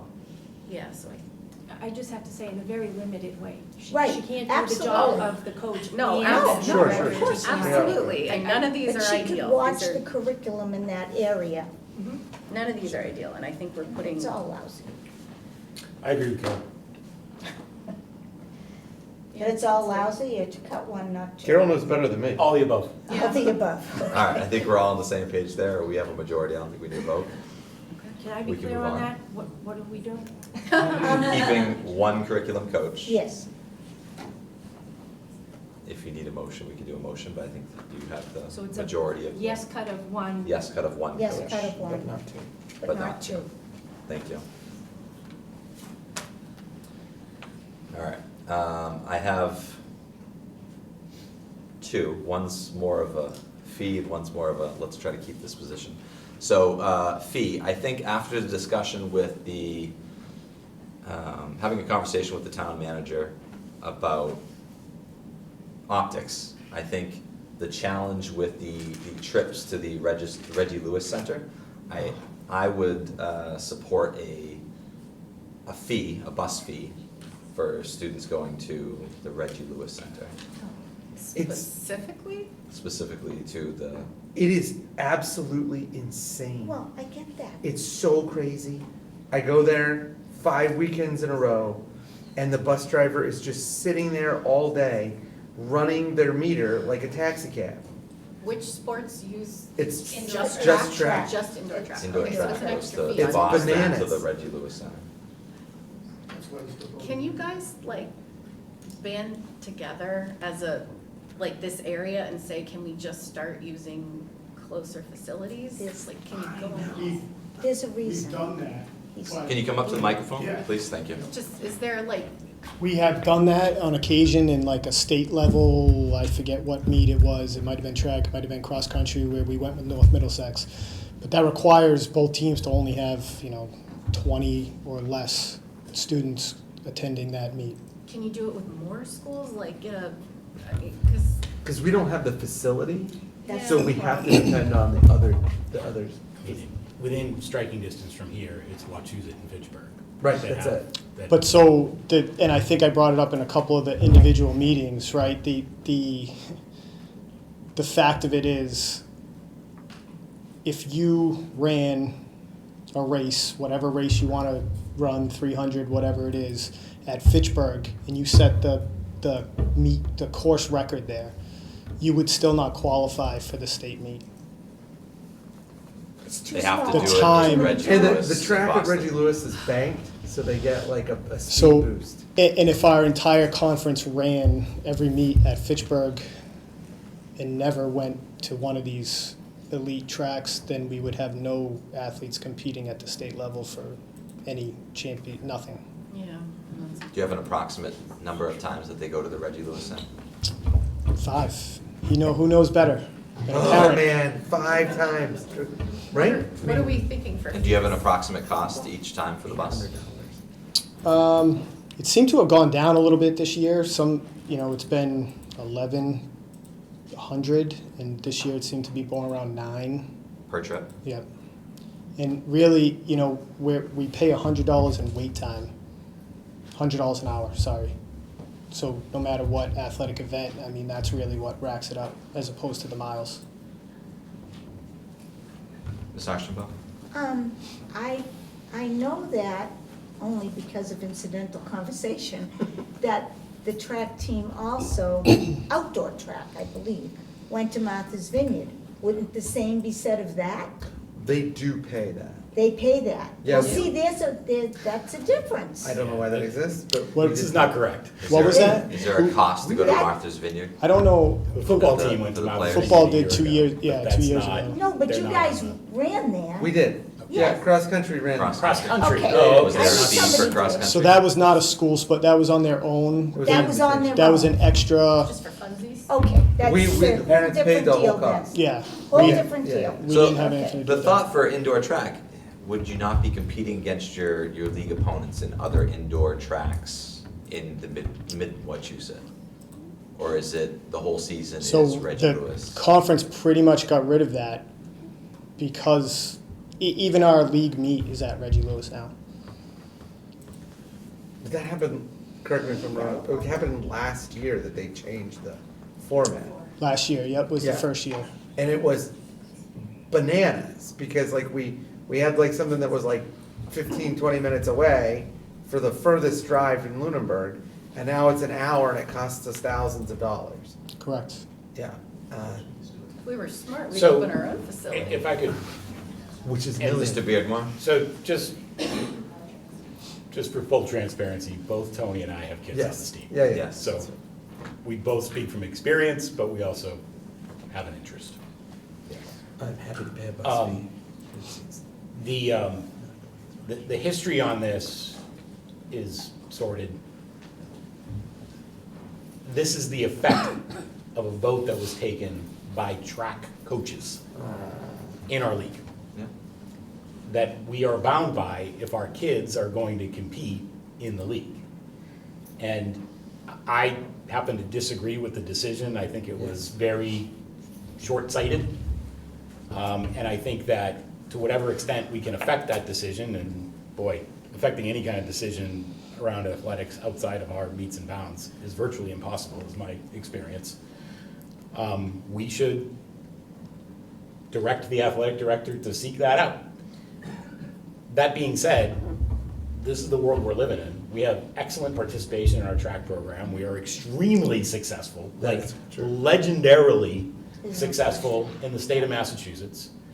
And this is a cost that is not the fault of the athletes or the parents. It is the fault of the circumstance we're in. We did not build a school.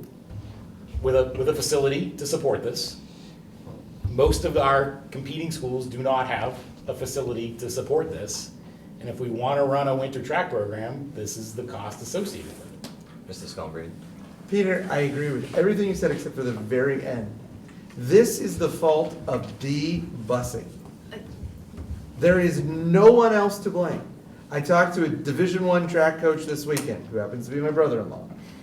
He made clear that they get a reduced rate from every single company they use when they're in the loiter mode, when they're just waiting at the event. The fact that D-busing charges us full boat is insane. So that's exactly what the superintendent was referring to before about getting, charter buses. And I do when I can. Yeah. The unfortunate part to that is a lot of times I cannot because they're booked out between private prep schools and colleges all weekend. There's just not enough buses. So what were you thinking for a fee?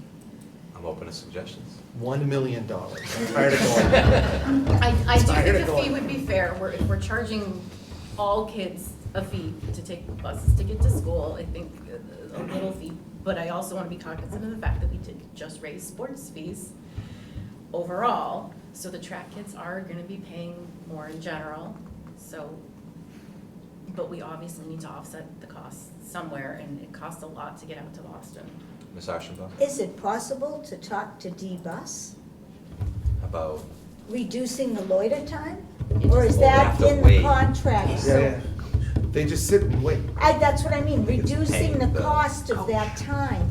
If the charter companies don't do that, right, the charter company is cheaper No, because you of get the it. waiting time? You get a quote, and your quote is your quote, regardless of the wait time. and I think you're getting a quote from D-Bus. Yes. That's The their problem contracted is- time. So, my brother-in-law uses Peter Pan when he Okay. does the charter. When they go, they pay, let's say, 100% for when they're driving. The loiter rate is like 80 or 85%.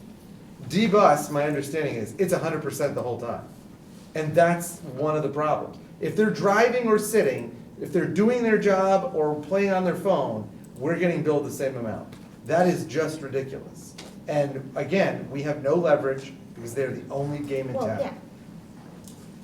Now, this year, and this has nothing to do with track, but they worked with us a little bit more as far as shuttling, right? So I think that we've done a lot better. Yes. Just this team's got to go to Clinton, and then somebody's got to go to And they'll drive during Neshoba, the- and we yeah, yeah. kind of shuttle back and forth, and that has seemed to pay dividends a little bit for us and cut down on that wait time. But we can't do that at Reggie. You cannot do that at No. Reggie. So I appreciate you bringing this up, Tony, and I agree with all of your criticism here. I don't think it's entirely D-Bus's fault. I think that the way we've been put into this predicament by the MIAA and the Wachusett League, I think is, very contributory.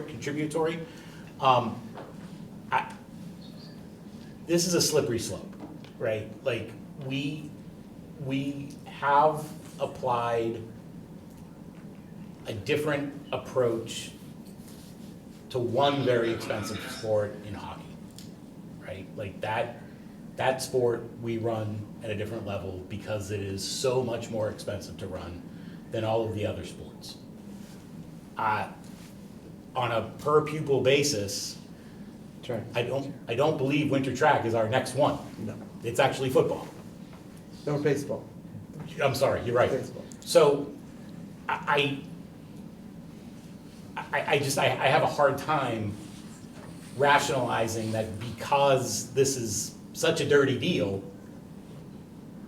but the cost isn't actually more per athlete than other sports, we're gonna penalize the parents in that particular sport. Like, in my mind, that just doesn't wash in my head. And I understand that it's almost impossible to justify the cost, but the solution to do this through a fee that you're gonna apply just to those kids, I just don't get it. Ms. Ashenbaugh? Is there something legally wrong with busing the kids to Reggie Lewis, and then you're there, parents are there, can they carpool home? Is that bad? I mean, I don't know anything about anyway. sports They do that. transportation. Several times a year. Yeah, we have far less student athletes coming home when the bus majority. So could that work? Is that Or something they that don't you loiter could at all. Then they don't potentially have a loiter. shuttle, have a shuttle to go home, but the bus just drops them off? And then see Yep. if you can figure I mean, that out. would, right, we'd have to, Not you leave know, any. see who does not have a ride. Right, see who doesn't have a ride and can you bring Susie There's a little bit home? of logistical. I mean, it's a little bit of a logistical They're nightmare. fine, they're fine. But once again, Fine. this whole business is a logistical nightmare. If we can shave some, Yes, they're not. You I know, would rather do that than pay. than that have happens kids in a lot pay. of sports. It goes back to, we have a lot of kids on that team. And that's kind of where But that means there's a lot of But you're- parents. technically, you're right, and yes. Is this something you'd be willing to do if we can get those shuttle buses and you can work on getting the students to let you know whether they're gonna go home with their parents or not? If we before had to the figure meeting? that out, we could figure it out. Thank you. I'd rather do that than a fee. Yeah, I think we're on the same page.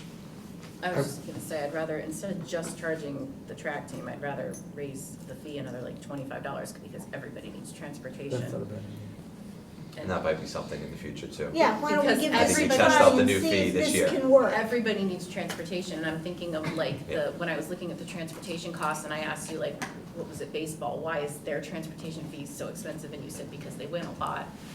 Well, no, they had more games, I Yeah, think because was the answer. they have more games. And it's also skewed, they had less kids on the team Yeah. last year, but So you still yeah. have games and they Yep. still cost the same amount, so obviously the per student number is gonna be Yeah. skewed higher, just So I- because that year. And that's kind of what I was gonna say, was most of these things, you know, dip and, Yeah, yeah, oh, they're up sure. and down all the time. So I mean, that per student, that could be totally different. Isn't always accurate. Thank you. Yeah. All Appreciate right, it. thank you. All right, moving on. The only additional position that I had was I would support the fifth grade teacher not being cut, but again, the concern is where's the money? Is that, I would support that too, but I don't know how you're going to fund that. I think that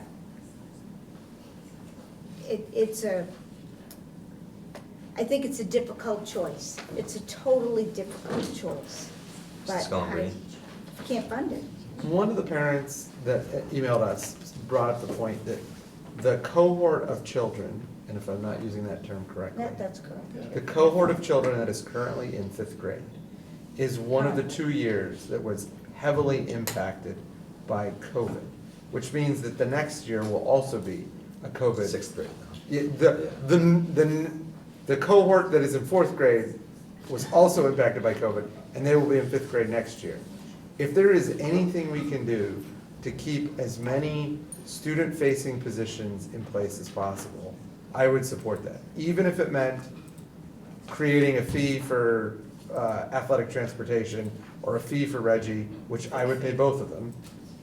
I just like, that group, those 2 years of kids are especially vulnerable, and they had learning loss, the likes of which no one has seen since the United States was founded.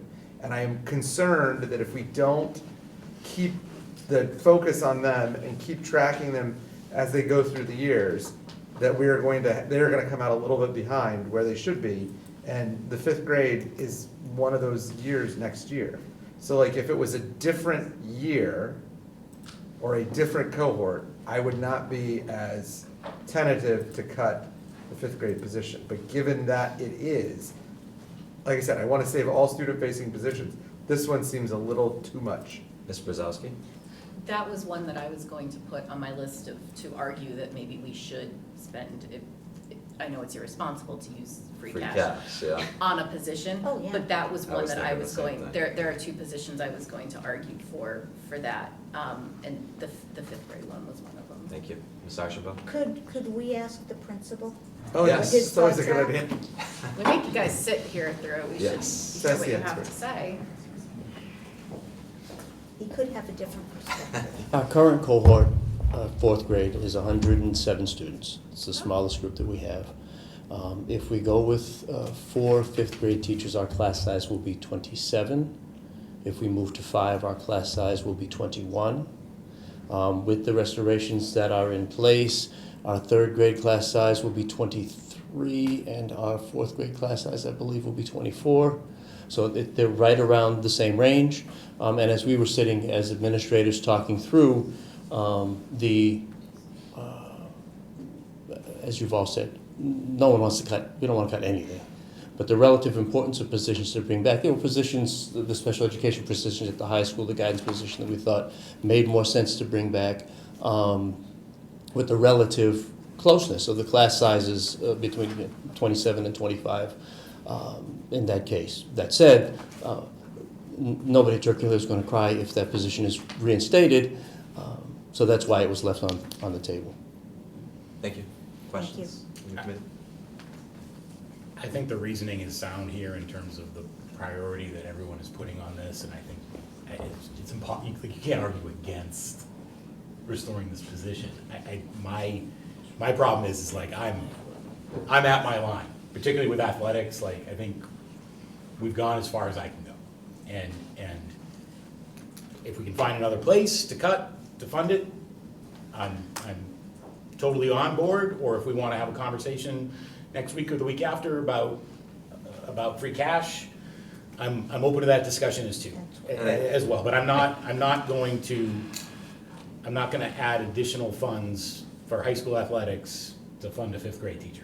I would just add that we've also implemented a bus fee that could potentially cover Potentially a as well. good Yeah, we got to do majority we got to do of some that. projecting here, but I think Yes. that's an opportunity. Ms. Actionbaum? I think that's if it was going to be 32 kids in the 5th grade classroom, I would be much more alarmed. I think it's a callback with the free cash money. Pending we get it.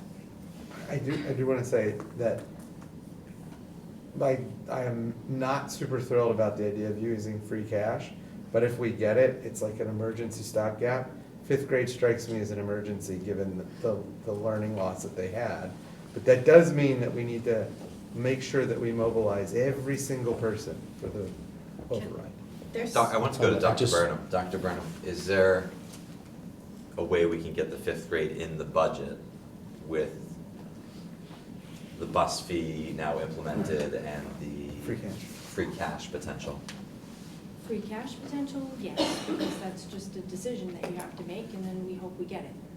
I think it's a very risky thing to do, to count on that we will have enough money that comes in from a reduced, waived, exemption from not being eligible. I don't feel comfortable that we're gonna have enough money to restore a position that potentially also may have health insurance. That's more than the 75 that we projected.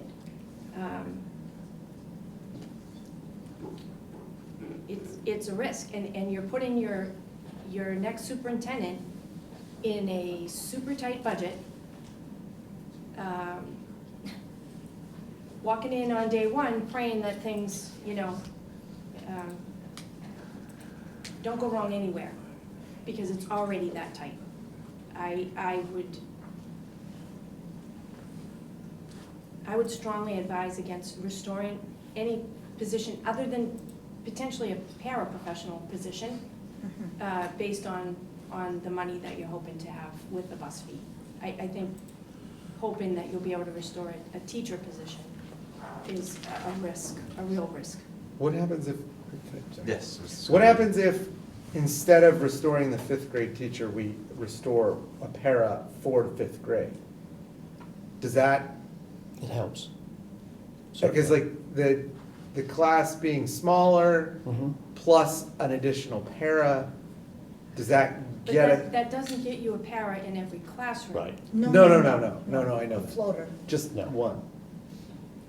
That would allow for more small group instruction, possible interventions using the paraprofessional helping manage classroom across the day. It certainly would make a difference, yes, sir.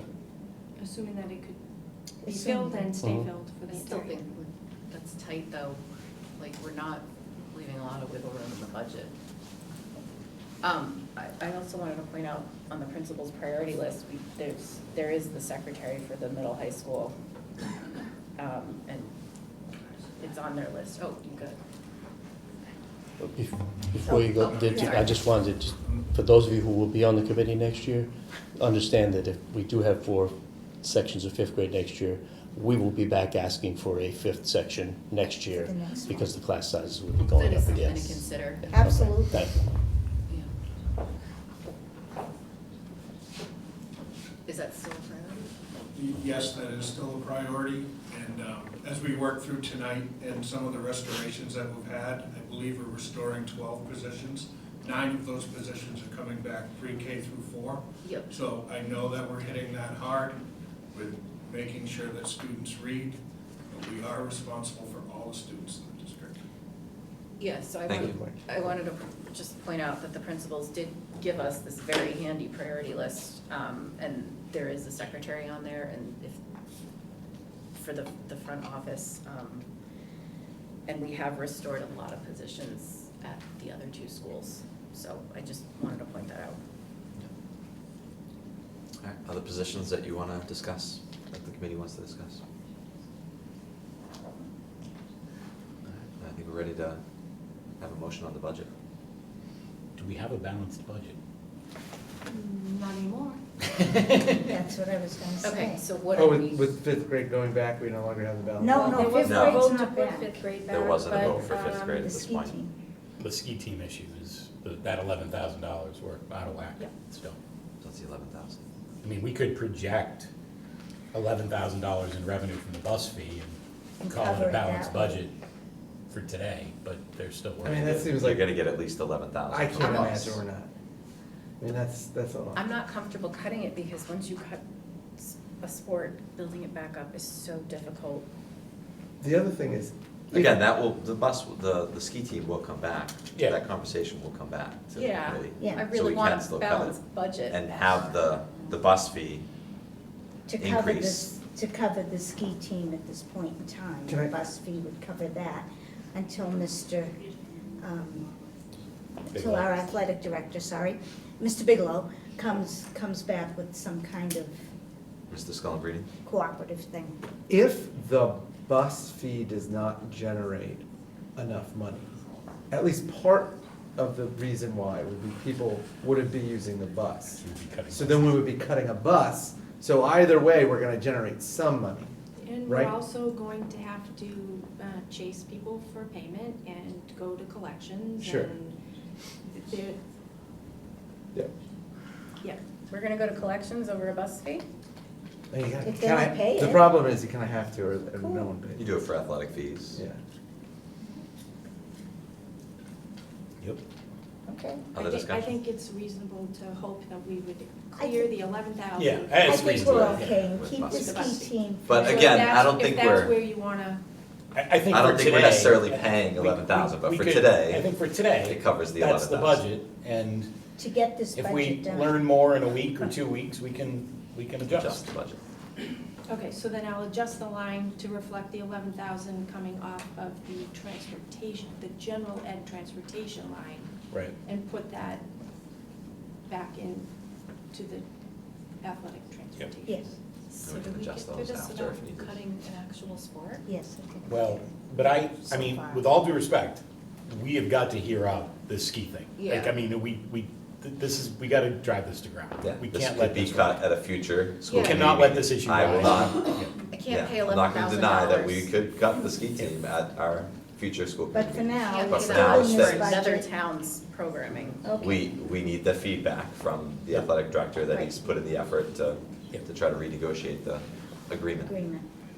Did you wanna say any words? Yeah, just, yes, I'm gonna talk, and I've had these discussions before, but I think the billing and thing like that does have to come from central office. Oh, Or yeah. however that, you know what I mean, like those discussions have to happen. I can agree on saying we're gonna split this cost similar to what our girls hockey does, but at the end of the day, like there does need to be a billing process and it goes into what account and whatever, and we all settle this out. Mr. Bigelow, I have no problem running a co-op ski program through the Lunenburg Public Schools. Yes. My problem is supplementing the cost of students from other communities with our very limited funds. So however this totally- helps your negotiating position, Yeah. I'm a no on continuing to do that for our ski program. I am as well. I am as well. Yes. Thank you. All right, I think we are ready. I would like to make a motion to accept the superintendent's recommended budget with the change allowing for the continuation of the ski program funded by the bus fee. Can you give a dollar amount and a percent? I have $25,787,474 and 3.6%. What he said. All right. Second. Discussion? All those in favor say aye. Aye. Opposed? The motion passes unanimously. Thank you, everyone. Frank, can I say something real quick? Well, we are going to go to public comment. Oh, sure, no, We no, don't no. talk about the budget. We don't talk about the budget. Just going to go back to my agenda here. Yeah. All right, so is there any other discussion on the FY26 superintendent's recommended budget? Next, we'll have public comment. I'll open it up to public comment from the public.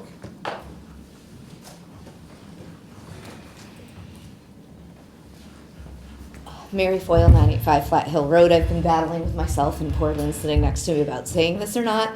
And I could get my car keyed tomorrow for saying this one. And I am struggling as a high school teacher because I think, as Mr. Santry said, we have taken hits, and I know my department took a hit last year. This is actually the same point I made last time we brought in a busing fee. I do have concerns about economically disadvantaged families and some of those families who are on the cusp, who don't fall under free and reduced lunch, which we need a different name for. And the fact that I brought up last time is I think it puts an unfair burden on those who may be more disadvantaged if we have a bus fee that they have to pay, but nothing happens with our parking fee. I know the parking fee goes to the town and not the school. I think that's something else. It's two separate issues, and that needs to be a change. I know this last time I brought this up for discussion with building leadership, not Mr. Santry. With building leadership at the time, I was told that having a car is expensive, and I do understand having a car is expensive, but if you're in a family who can somehow afford a car, then you can afford a car. And my own son will probably be a junior and maybe driving next year as well. I also don't know what our parking situation is like too, and if we can even absorb more people having cars and not riding the bus, if that's an option that people are looking at. So I think it's just worth a discussion point, even if it doesn't necessarily go anywhere. I think it's due diligence to look at. Thank you. Thank you. Come on up, yeah. Just state your name and address, please. Hi, sorry that I ran up here so fast, but I wanted to explain the history of the ski team Just to state you. your name and address, please. Jim Broden and 24 Autumn Road. Thank you. So 19 years ago, I created the ski team.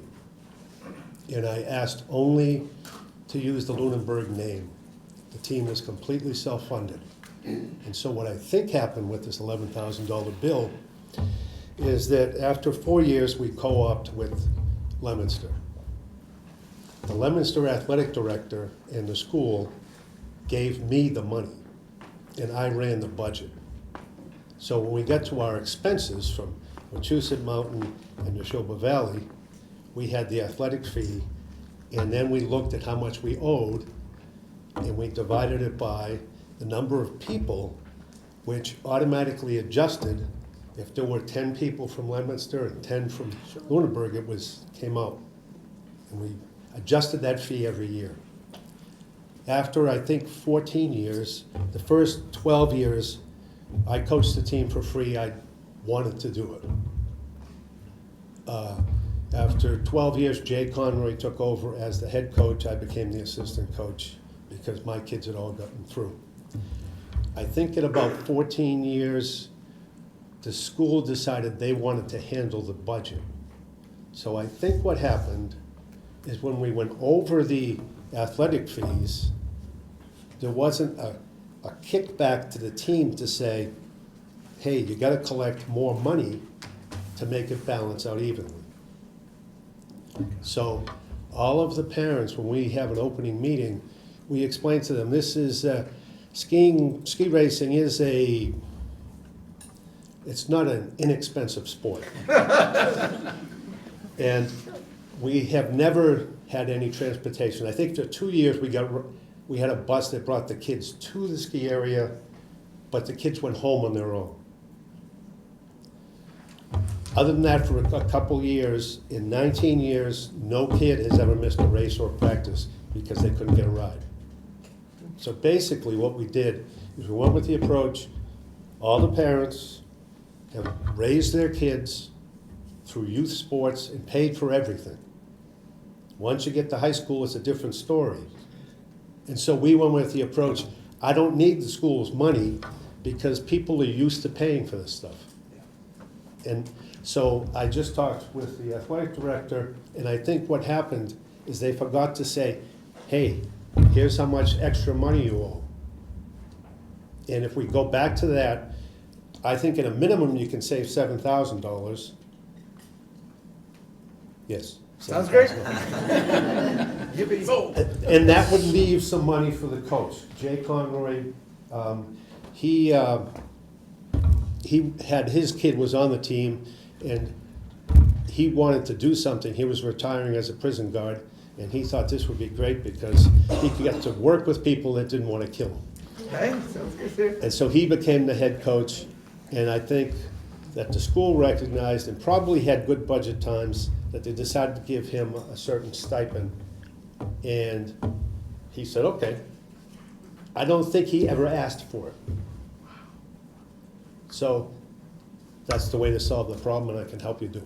Thank you. Thank you Appreciate very it. much. Okay? That is the best public comment. That's why So I you was guys will so, talk and, that's why I was so upset. So, Certainly. and I apologize for that. And I think we're clear that the idea would be the proposal to bring to the other schools as part of the co-op would be to break even after minus user fees. Yeah. And not just save $7,000 or whatever that is. I think, Fees to I cover think the the committee gap. wants you to negotiate any way you can to better serve the community. Thank you. Chris Sullivan, 108 Highland Street. Thanks for all your work again tonight. I just want to come up and talk ski as well, since my public comment kind of started that a little bit. My son's a freshman on the ski team this year, first time doing it. Was certainly under the impression that with multiple schools involved, that multiple schools are contributing to the program. So that's one of the reasons why I brought that up, to ask that question. Like, it's baffling to me that we would not have, there are 4 kids from Lunenburg on that program. 4 kids, 100%, 4 kids should not be spending $11,000, 100%, okay? The list is wrong, there are about 20 kids in the ski team this year, not 14. So there were 18 alone at the banquet last night, and a couple weren't there. But the bills are exactly what I stated. I actually reached out to Jay this morning when I kind of heard rumblings that this might come up tonight. So I have the bills. It's $10,440.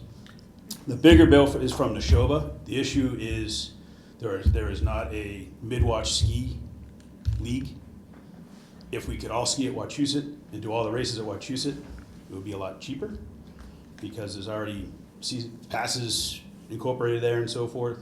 You have to buy tickets. You have to pay for tickets to race at Neshoba. And there's not a mid-watch league, so you can't ski at Wachusett. So just, again, under the impression that we have all the schools contributing. I would also encourage Kevin to reach out to I think Jay was unaware this morning when I talked to Jay. I think that I would encourage reaching out to all the parents, having a group conversation, exactly kind of what you're saying. Yeah. That, this is what it is. And in some way or fashion, fees need to come into this program to make it reasonable. And I think, parents last night I was talking to a parent alone talking about, but there is no booster program, and he started talking about a booster type thing next year to help. That's great. I'm glad we brought this up. Want to just kind of address that too. Thank you. this is why I like Any this. other public comment from the public? Mr. Santry. Yes, Mr. Santry, go ahead. Thank you for letting me speak tonight. Tim Santry, principal of the middle high school. It is my responsibility to advocate for the students and the staff in my building. We are going on 13 hours of debate and discourse over this budget, and in that time, not one mention of the impact of the cuts we'll have in our high school. We as educators, we understand the importance of learning to read. No one will dispute that. But our responsibilities to students in this district don't end there. We have the responsibility for all students in the district. That means it's as important to prepare students for college and career as it is to teach them to read. And the cuts that we are going to experience are going to hurt us, every student, every classroom that we have. I think we are gambling on the fact that myself and my faculty are going to be able to pull a rabbit out of our hat, and we're going to be able to pull this together. There's a 0% chance of our schedule looking like it did last year. I want people to be aware of that. There's going to be a major impact to our high school. So I implore you that if you did get any free cash, even though it would be a Band-Aid, that you look to the high school to restore some of those positions, some of those class offerings that we've cut. We've now cut 27 class offerings from our high school schedule over 2 years. It's going to have a major impact on our students. I had a discussion with a student in lunch today. She is her self-proclaimed my favorite student. I've written several letters of recommendation for private schools and checking in on how those were going, and I'm always saying, you know, why don't you stay here at Lunenburg High? We always want you here. And that discussion, I was asking where she was in that process and asking, you know, giving a dig, stay here at Lunenburg High, this is where we want you to be. And she said to me that she was looking at choicing out if her private school if her private school choices didn't come through. And I think that's going to be the reality that we have. If we're not able to offer our student choices, they're going to hemorrhage out of the high school. So please, I implore you to look at that free cash and restore some positions at the high school. Thank you. Thank you.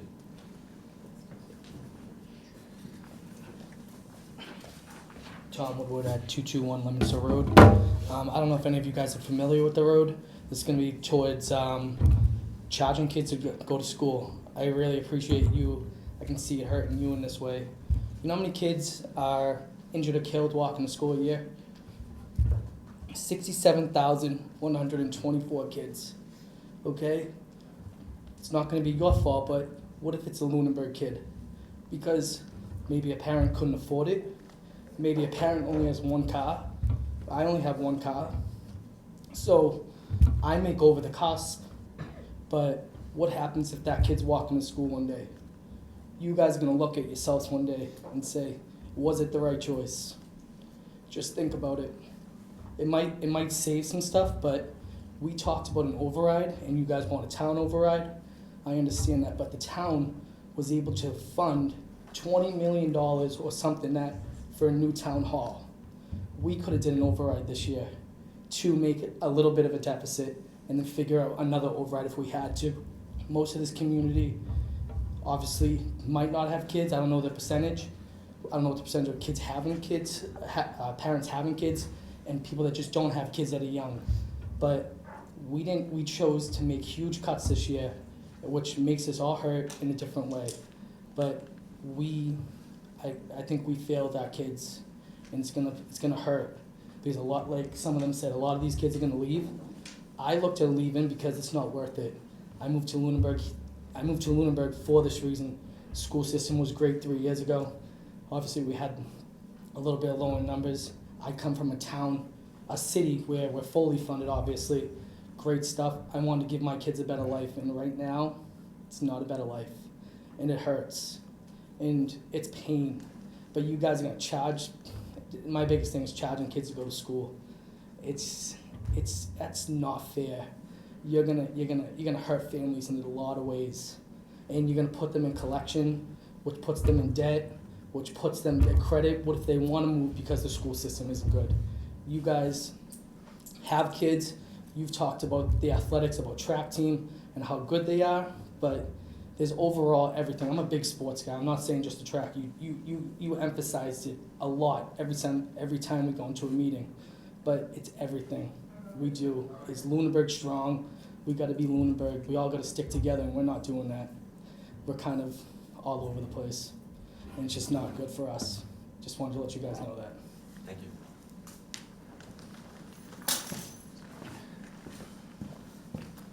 Hey all, TJ Laughlin, 207 Rolling Acres Road. I think just two things. I learned a lot about municipal budget in the last 2 years. Hope I understood it correctly at this point. I understand obviously the logic behind waiting for another year for the override. It's the same playbook as last year, same argument, all the same justification, right? What I want to make, I guess, you guys clear and the public is, depending on how the override is pitched next year, we may still have this cut deficit built into Lunenburg's budget forever, right? So if you go forward and you decide to put forward an override for the future, this set of cuts, which you heard Mr. Santry say is going to be painful, that pain is going to be baked into our school system unless the override accounts for this year as well. So no matter what, you have to account for this year's deficit moving forward, which is also going to be a weird ask for the town because it's going to be back projecting. You have to look back and ask for money to cover, basically using the rainbow budget, which target level service are you going to target for the override? This year, last year, next year, those are all very big different numbers, right? Something really everybody should be focused on next time. I think the other thing too that a few of us have said, you know, at the select board meeting last night, the joint meeting, is the same playbook, like I said. Everybody wants the same thing, townwide override, account for all the departments. We need long-term projections. But we said that last year. And again, just like Ms. Brzezowski said, it didn't happen. So how are we as the taxpayers and citizens supposed to believe that's going to happen this year? What's going to be put in place to know that that's actually going to happen? Because we can wait another year, and next year we're going to be in another set of cuts saying, yet again, we need a holistic view. We need to understand our town finances. And we'll be here again. So how do we know this is going to actually take place? Thank you. Thank you. Any additional public comment from the public? Sandy on Zoom. Hello, Sandy Ornier, 365 Sunny Hill Road. So I just wanted to address two comments. One, first of all, thank you all. I know this is hard and I know it's getting late. So I appreciate all of the diligence you're putting into this. The first comment I have is around the bottom of the list of restored teachers. If I look at that list, I have a middle school and high school student, and I see 6.5 out of 13 of those restored positions going to the primary school, while only 1.5 are going to the high school. So I very, very much want our kids to be able to read, and I want them to be in small classrooms. But once they learn to read, I also want them to have the best opportunities they have to get into college. So I'd like you to consider that as we continue to cut the offerings at the high school. My second comment is around the ski team. You know, I was a little disappointed to hear just today that we had a little lead time to get some of the kids on the ski time to come speak in front of you about their experiences with the ski team. I'm happy with your comments today and where we landed, but you know, my son was on the ski team for 4 years. My daughter was on the ski team for 2 years and was unable to participate this year due to a sports injury, but would have been the 5th child on the team. And I think we also want to look at this comprehensively. I agree, we need to pursue funds from other schools. That is absolutely the right thing to do. But I think we should also look at the history here. We keep throwing out that there's 4 kids in the program from Lunenburg. This is a low year. If we go back historically, during COVID, there were 6 freshman boys alone because it was a great offering when kids couldn't do other sports. The other thing is, it's a very inclusive sport, right? Obviously there's fees just like any other sport, but there are no tryouts. Coach Jay says, I don't care if you're a competitive skier or if you're just learning to ski, I will teach you, you will learn, you will be better than you were before. So it's a really nice alternative to sports that have strict cutoffs for members. So I'd also like you to consider that as you look at the ski program going forward. Thank you. Thank you. Any additional public comment from the public? Hi everyone, Mandy Gilman, 186 Reservoir Road. I want to thank you for your work today. I know this is not easy and not fun.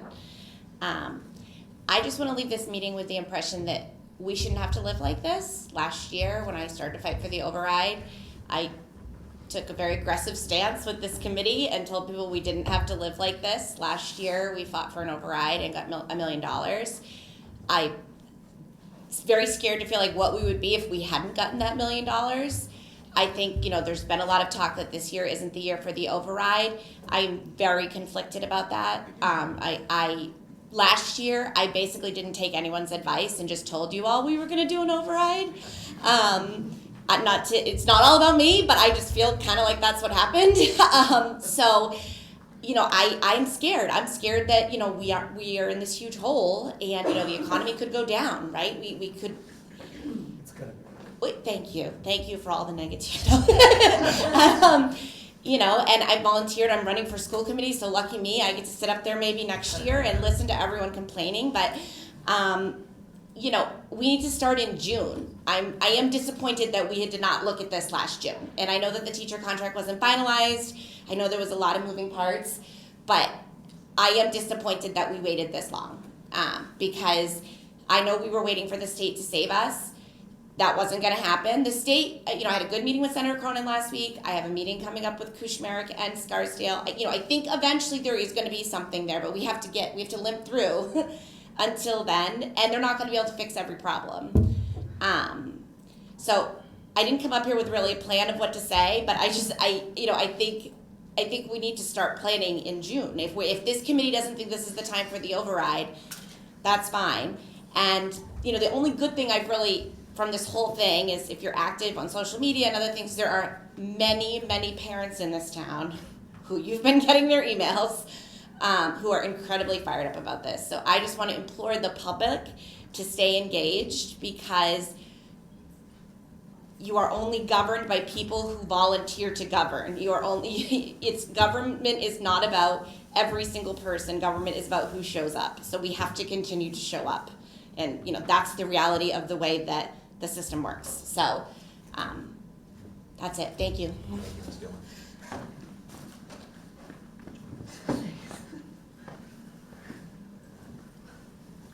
Amy King, 3 Eves Place.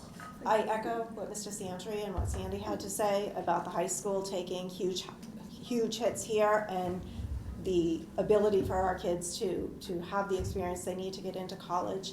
I implore the school committee and the future school committee that as a finance professional, the manner in which we put this budget together and that we look at trends for expenses and revenues and split everything into revolving funds is not a good way to manage finances. We need to lay out all revenues, all expenses, understand what those expenses are, how they increase and decrease, and where the funding is coming from, so that the public has the full transparency of where all of the money is going. Someone just mentioned the parking fee. I had no idea the parking fee that we pay doesn't even go to the school. Why not? Is it because they supposedly plow the parking lot? I mean, the $50 parking lot, every one of those kids almost fell in the parking lot in the ice this year. So I really think we need to do a better job, as everyone has said, in how we're managing our finances. I would love to see, I'm sorry, Dr. Burnham, would love to see something done with the curriculum director to get more money into the high school. I think that is a position that while it is nice to have at the state we are in this school system, we need teachers, we need offerings for these kids. We've done a great job improving the curriculum over the years. Can we take a break for a few years, give the high school kids a little bit more options for what they can get in the next couple of years? So that's what I'd say. Thank you, Ms. King. All right, I'll open it up to public comment from the committee.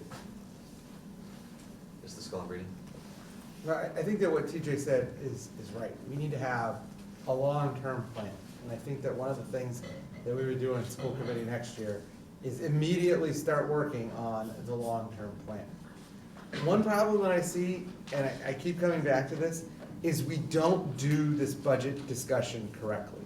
No one brings forward a case about what impact this will have on student achievement. I want to know what the dollar value is of every impact vis-a-vis student achievement. And we have people come up and they say, I love this thing, I don't want this thing to go away, my kid does this thing, but we have no one that is making an argument about the money and about student achievement. And we don't even know how to quantify student achievement in a predictable way that allows us to do a forecast. We need to have that data. We need to have a utilitarian approach. Because if all we do is constantly listen to people making good cases for things, everybody loves their children. All of these things are good things. We could make a case for any of them. But if we don't have a way of figuring out which ones count more, which ones are worth more, which ones have a bigger impact, we are going to perpetually be in a budget cycle that it's based on emotion and not based on fact. So I think that the first thing that we have to do to answer TJ's question is we need to create a rubric to decide budget decisions, to make calls about student impact. The second thing that I think that we need to do, whether it's as a parent or a school group, we need to understand how legislation changes. We are not the 1700s version of the United States. A citizen request is not going to change the agenda. I testified 2 weeks ago at the legislature in New Hampshire. I was the only non-lobbyist in the room, and I was a lawyer. There were no citizens there at all, and it was a decision that impacted hundreds of millions of dollars. It was for the insurance, it was an insurance market issue, and it impacted hundreds of millions of dollars. The reason that hearing happened was because people with money coordinated together and got a lobbyist. We keep talking about this. We keep saying that our legislative delegation isn't coming to our aid, and that is true. But we haven't approached them in the way that people do now. If we expect the 17th century version of all of us get on horses and ride to Boston to work, it's just not going to work. The last thing I would point out is I understand the concern about not going for an override. I do think that there was a little bit of politics last night in the presentation about, why don't you go for an override when the groundwork that it took to get the override last year was already months underway by this point. And so just like you don't go to the bank to get a loan to start your business in an unpressed shirt and none of your tax records, we need to have that level of preparation. So when we go and ask for a big amount of money, we can show the town that we've done our homework, this is the only option, and we need it because of the way inflation has impacted municipal finances. I think that if we did that now, my guess is, given the people that said we should do it now, they know that we would fail. And we cannot fail for the kids. But doing it now, at the cost of doing it later, better, doesn't seem the right bet. So I think that we should, as soon as this is done, we should start planning for next year. We should have a vision, and the vision should be based on real, concrete information. Dollars, data, student achievement. We can't keep doing this on an emotional level. Thank you. Mr. Brzezowski? I'll be honest, I came home from last night's meeting thinking, what the heck did I do? We're not gonna go for an override. This doesn't quite sit right with me because these cuts are so difficult. But like Tony said, we need a comprehensive plan. And I'm trying to balance it against what the town is going to need in the future, and the town is not ready yet to present what their needs are going to be. And I said it last night too, I don't think we're gonna get 3 years in a row of overrides. I don't think Lunenburg taxpayers are gonna be wild about voting 3 years in a row for overrides. I just don't. I wish they were, because I think that would be great, and I think overrides exist for a reason, especially when inflation is high. I don't think we could sell it, and I have to live in this town too, and I would like us to have a functioning fire department and all the things that would bring, and what they're gonna ask for next year. So it's a calculated risk. Is it the right answer? There's no right answer, because all the options suck. this is awful, this is terrible, and I hate it. I hate that it affects our kids. That makes it terrible. Like, I wish this was a board that didn't affect our children. So this makes it hard. But I think this is, like we keep saying, the least of the bad options. So I think we're gonna have a rough year. I think that we've managed to make a budget that we're going to have a very rough year, but it's not going to be a disastrous year. I think that we've built structures in place that we're gonna get by. I think Lunenburg has a very strong staff and teachers that are gonna make it work. We have fantastic staff and teachers. I think we're gonna make it work for a year. I don't think we're gonna be able to make it work long-term under this staffing, but I think we can make this work for a year. And then we're gonna figure this out next year, starting soon. And then we're gonna go from there, and we're gonna fight for an override next year, and we're gonna get what we need. Mr. Beardmore? I'm not gonna belabor my reasoning that I outlined last night about the override. I'm still very comfortable with that reasoning, and I understand that you can't make all the people happy all the time, and this is a difficult decision. I do wanna say that these are really, really, really difficult challenges. I volunteered for the Finance Committee 6 years ago. I've spent almost 3 years on the school committee, and it's getting harder and harder and harder. And frankly, I'm out of answers, which is part of my decision to leave the school committee at the end of this budget season. I'm exhausted by it. That being said, I think what has been represented throughout the last several weeks by the people who've come and spoken, and by the conversations that we've had here, some of which have been very spirited debates, and we've certainly disagreed on some issues, is ultimately the way to come to those solutions. We have some good energy in this community, we have good ideas, and to the extent that I can, I will continue to support these schools however I can. But also, please keep in mind, everybody, while we're governed a little bit differently, we are a department in the town of Lunenburg, and we all live in the town of Lunenburg. And I'm not particularly happy with the way the town of Lunenburg has been run. I think it's run way too lean. But we've got to give our new select board, our new town manager, and our new school committee the opportunity to envision what that's going to look like, and ideally support them to move them in the right direction. And it's not going to be a panacea, it never is. But I am hopeful in the leaders that have stepped up, and our new leader in our town manager. And I'm hopeful that we can hire a really good leader to help us in the schools and figure this out over the course of the next several months. Ms. Archambault? I just want to say that despite all of the gray weather here and the blizzard that we're maneuvering through, I see a really good silver lining. And the silver lining is the engagement of so many people. That as long as so many people stay engaged, then we will find a way out of this. We've had difficult issues before, and we have found a way out of it. We will find a way out of this one. So I want to thank people for their thoughts and their difficult nights not sleeping because they're worried about this. And I want to thank the staff for hanging in there, because having been on that side many times, not knowing if my job was going to be cut or not, it is torturous. And I thank them for hanging in there. It is not easy. So I think moving forward, you'll move forward next year without me, but you will move forward well. We'll get this figured out. I think that Tony will still be with you, and he has committed to hanging in there and finding a plan, and he will do that.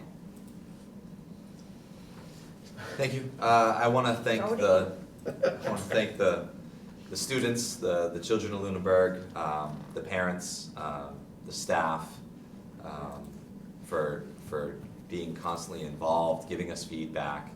I want to thank Dr. Burnham and her team for all this work. and thank the fellow committee members too. I think we did it as a team, we did it as a community.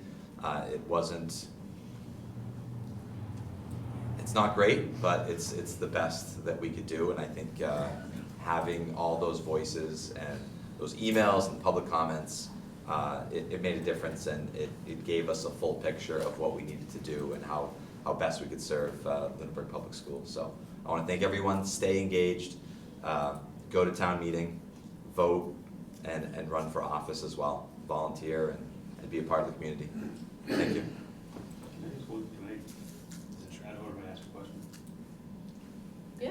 Sure. Just, real quick, in the topic of fees and so forth, my understanding is user fees for facilities will be a topic of discussion maybe at some point. We did pass an increase in user fees. Is that posted? I didn't see it posted anywhere. Is it posted somewhere? We haven't posted anywhere on the school website. I'll double check on that. Okay. But we did in a It meeting, is we'll get posted, that okay, I posted missed on it, the website though. okay. Okay, yeah, we posted, we have And a we summer can- program we coming up, reach so I out wanna to make sure the I know what we're getting into. organizations. Of course. Okay, Thank you. thank you. All right. All right, I will look for a motion to adjourn at 9:16 PM. Motion to adjourn. Any discussion? All those in favor say aye. Aye. Opposed? Our meeting is adjourned. Thank you for coming.